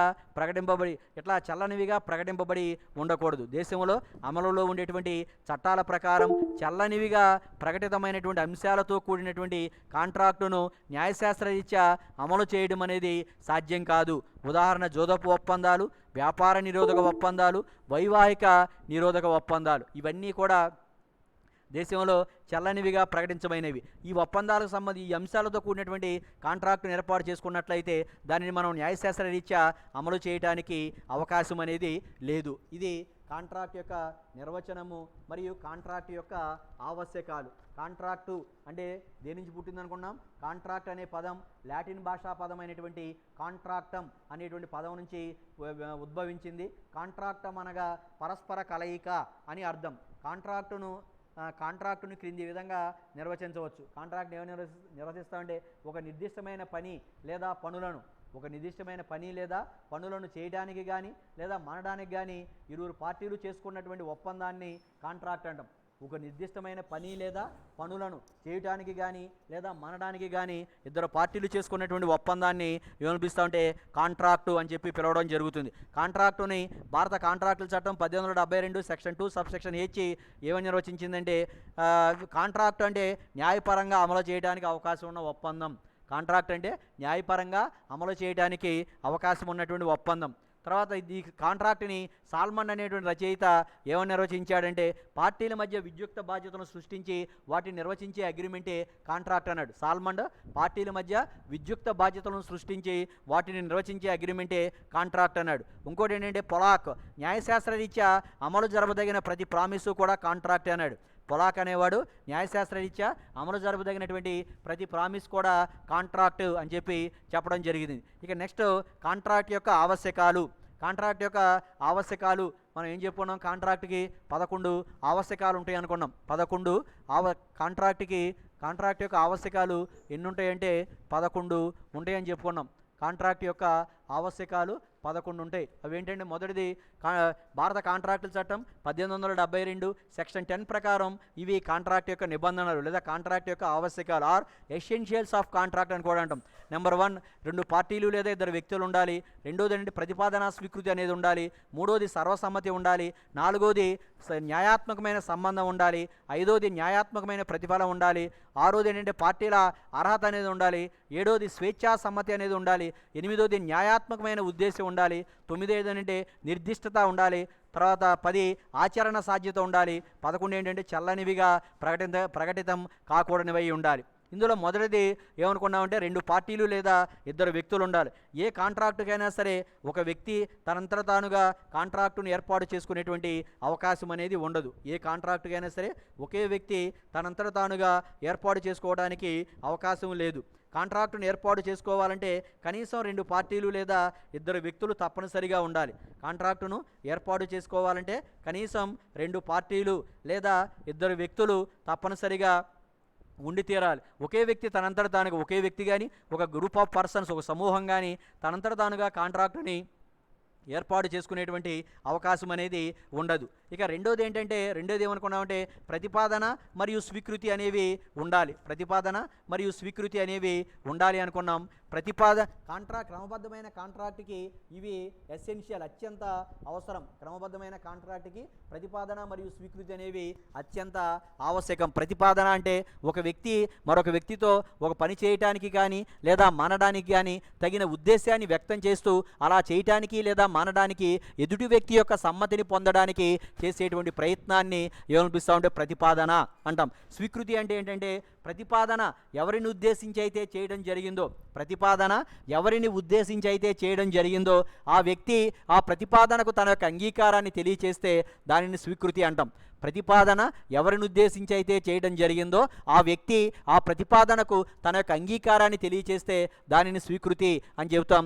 ప్రతిపాదన ప్లస్ స్వీకృతి ఉంటే అగ్రిమెంట్ ఏర్పడుతుంది. ఇట్లాంటి అగ్రిమెంట్ అనేది పార్టీల మధ్య అగ్రిమెంటు అని 2 రకాలుగా ఉంటాయి. సాంఘిక ఒప్పందాలు మరియు న్యాయాత్మకమైన ఒప్పందాలు. ఆల్రెడీ మీకు ఎక్స్ప్లెయిన్ చేసాం. సాంఘిక ఒప్పందాలు అంటే పార్టీల మధ్య న్యాయాత్మక సంబంధాన్ని సృష్టించవు. అందుచేత వాటిని న్యాయస్థానాలలో అమలు చేయడానికి అవకాశం అనేది లేదు. తల్లిదండ్రులు పిల్లలతో కుదుర్చుకునే ఒప్పందాలు, భార్యాభర్తల మధ్య కుదుర్చుకునే ఒప్పందాలు సహజంగా సాంఘిక ఒప్పందాలు అవుతాయి. వాటిని న్యాయస్థానాలలో అమలు చేయడానికి అవకాశం అనేది లేదు. తర్వాత న్యాయాత్మకమైన ఒప్పందాలను మాత్రమే మనం న్యాయస్థానాలలో అమలు చేయడానికి అవకాశం అనేది ఉంటుంది. కాబట్టి కాంట్రాక్ట్కి ప్రతిపాదన స్వీకృతి ఉండాలి మరియు అవి న్యాయాత్మకమైన సంబంధాన్ని సృష్టించేటట్లుగా ఉండాలి. తర్వాత ఉదాహరణకు ఏ అనే వ్యక్తి తన దగ్గర ఒక వాచ్ ఉంది, దానిని 1000 రూపాయలకు అమ్ముతానని చెప్పి బికి ప్రతిపాదన చేశాడు. రూపాయలకు అమ్ముతానని చెప్పి బితో చెప్పాడు. బి ఆ వాచీని 1000 రూపాయలకు కొనుగోలు చేయడానికి తన యొక్క అంగీకారాన్ని తెలియజేశాడు. ఏ చేసిన దాన్నేమో ప్రతిపాదన అంటాం, బి తెలియజేసినటువంటి అంగీకారాన్నేమో స్వీకృతి అంటాం. ఇక్కడ ప్రతిపాదన ప్లస్ స్వీకృతి రెండూ ఉన్నాయి. ఇవి రెండూ కూడా లీగల్ ఆబ్లిగేషన్ని క్రియేట్ చేస్తున్నాయి. కాంట్రాక్టు పార్టీల మధ్య న్యాయాత్మకమైనటువంటి సంబంధాన్ని సృష్టిస్తున్నాయి. కాబట్టి వారిద్దరి మధ్య కాంట్రాక్ట్ ఏర్పడినట్లుగా భావించడానికి అవకాశం అనేది ఉంటుంది. మూడోది ఏంటంటే సర్వసమ్మతి. సర్వసమ్మతి అంటే సర్వసమ్మతి అంటే ఆలోచనలో సమన్వయం. కాంట్రాక్టు యొక్క విషయ వస్తువును గురించి కాంట్రాక్టు పార్టీలు ఇరువురు కూడా ఒకే రకంగా ఆలోచన చేసినట్లయితే, ఏకరీతి ఆలోచన కలిగి ఉండడం కానీ, ఆలోచనలో సమన్వయం కోఆర్డినేషన్ అనేది కలిగి ఉండాలి. అట్లా ఉన్నప్పుడు మాత్రమే కాంట్రాక్టును ఏర్పాటు చేసుకున్నట్లయితే దాన్ని న్యాయస్థానంలో అమలు చేయడానికి అవకాశం అనేది ఉంటుంది. తర్వాత ఆలోచనలో సమన్వయం లేకుండా డిఫరెన్స్ ఆఫ్ ఒపీనియన్, విభిన్న అభిప్రాయాలతో కాంట్రాక్టును ఏర్పాటు చేసుకున్నట్లయితే ఆ కాంట్రాక్టుని న్యాయస్థానాలలో అమలు చేయడానికి అవకాశం అనేది ఉండదు. అట్లాంటి కాంట్రాక్టుని న్యాయస్థానాలలో అమలు చేయడానికి అవకాశం అనేది ఉండదు. కాబట్టి కాంట్రాక్టు అనేది పార్టీల మధ్య ఏం చేయాలంటే ఆలోచనల సమన్వయాన్ని కలిగించాలి, లేదా ఇద్దరు కలిసి కాంట్రాక్టు విషయ వస్తువు గురించి ఒకే రకంగా ఆలోచించేటట్లు ఉండాలి. అందుకు భిన్నంగా ఉన్నట్లయితే కాంట్రాక్ట్ అనేది చెల్లదు. ఉదాహరణకు దీనికి ఒక ఉదాహరణ ఉంది. ఏ అనే వ్యక్తి దగ్గర 2 కార్లు ఉన్నాయి. ఒకటేమో మారుతి కారు, రెండోదేమో ఆడి కారు. ఏ తన మారుతి కారును దృష్టిలో పెట్టుకొని తన కారుని 50,000 రూపాయలకు అమ్ముతానని బీకు ప్రతిపాదన చేశాడు. తన కారును 50,000 రూపాయలకు అమ్ముతానని బీకు ప్రతిపాదన చేశాడు. ఏ యొక్క ఉద్దేశం ఏంటంటే మారుతి కారుని ఓల్డ్ అయ్యి కాబట్టి అమ్మేద్దామని. బి యొక్క ఉద్దేశం ఏంటంటే 50,000 రూపాయలకు కొత్త కారు అయినటువంటి ఆడిని కొనుగోలు చేద్దామని చెప్పి భావించాడు. తర్వాత ఇద్దరు ఏ చేసిన ప్రతిపాదనకి బి 50,000 రూపాయలు కొంటానని అంగీకారం తెలియజేశాడు. బాధ్యతను నిర్వర్తించాల్సినటువంటి తేదీన బి 50,000 రూపాయలకి ఏం చేశాడంటే మారుతి కారుని బీకి హ్యాండ్ ఓవర్ చేస్తాడు. దానికి బి నిరాకరిస్తాడు. నాకు ఆడి కారు నేను దృష్టిలో పెట్టుకుని నేను 50,000 రూపాయలు కొనుగోలు చేస్తానని చెప్పి అంగీకరించాను, నాకు మారుతి కారు అవసరం లేదంటాడు. నేను మారుతి కారు దృష్టిలో పెట్టుకుని అమ్మడానికి ప్రయత్నం చేశాను, కాంట్రాక్ట్ కుదుర్చుకున్నాను, కాబట్టి ఆడి కారుని 50,000 రూపాయలకి ఎందుకు ఇస్తాను, నేను ఇవ్వనని చెప్పి ఇబ్బంది పెడతాడు, అబ్జెక్షన్ పెడతాడు. వీరిద్దరు కలిసి కోర్టుకి వెళ్తారు. కోర్టు ఏమైనా తీర్పు చెప్తుందంటే కాంట్రాక్ట్ కుదుర్చుకునేటువంటి విషయ వస్తువు గురించి కాంట్రాక్టు పార్టీల మధ్య ఆలోచనలో సమన్వయం, ఏకరూపత అనేది లేదు, కన్సెన్సస్ యాడ్ ఇడియం అనేటువంటిది లేదు. అందుచేత వారిద్దరి మధ్య కాంట్రాక్ట్ ఏర్పడినట్లు కాదు అని చెప్పి కోర్టు కేసుని కొట్టేయడం అనేది జరుగుతుంది.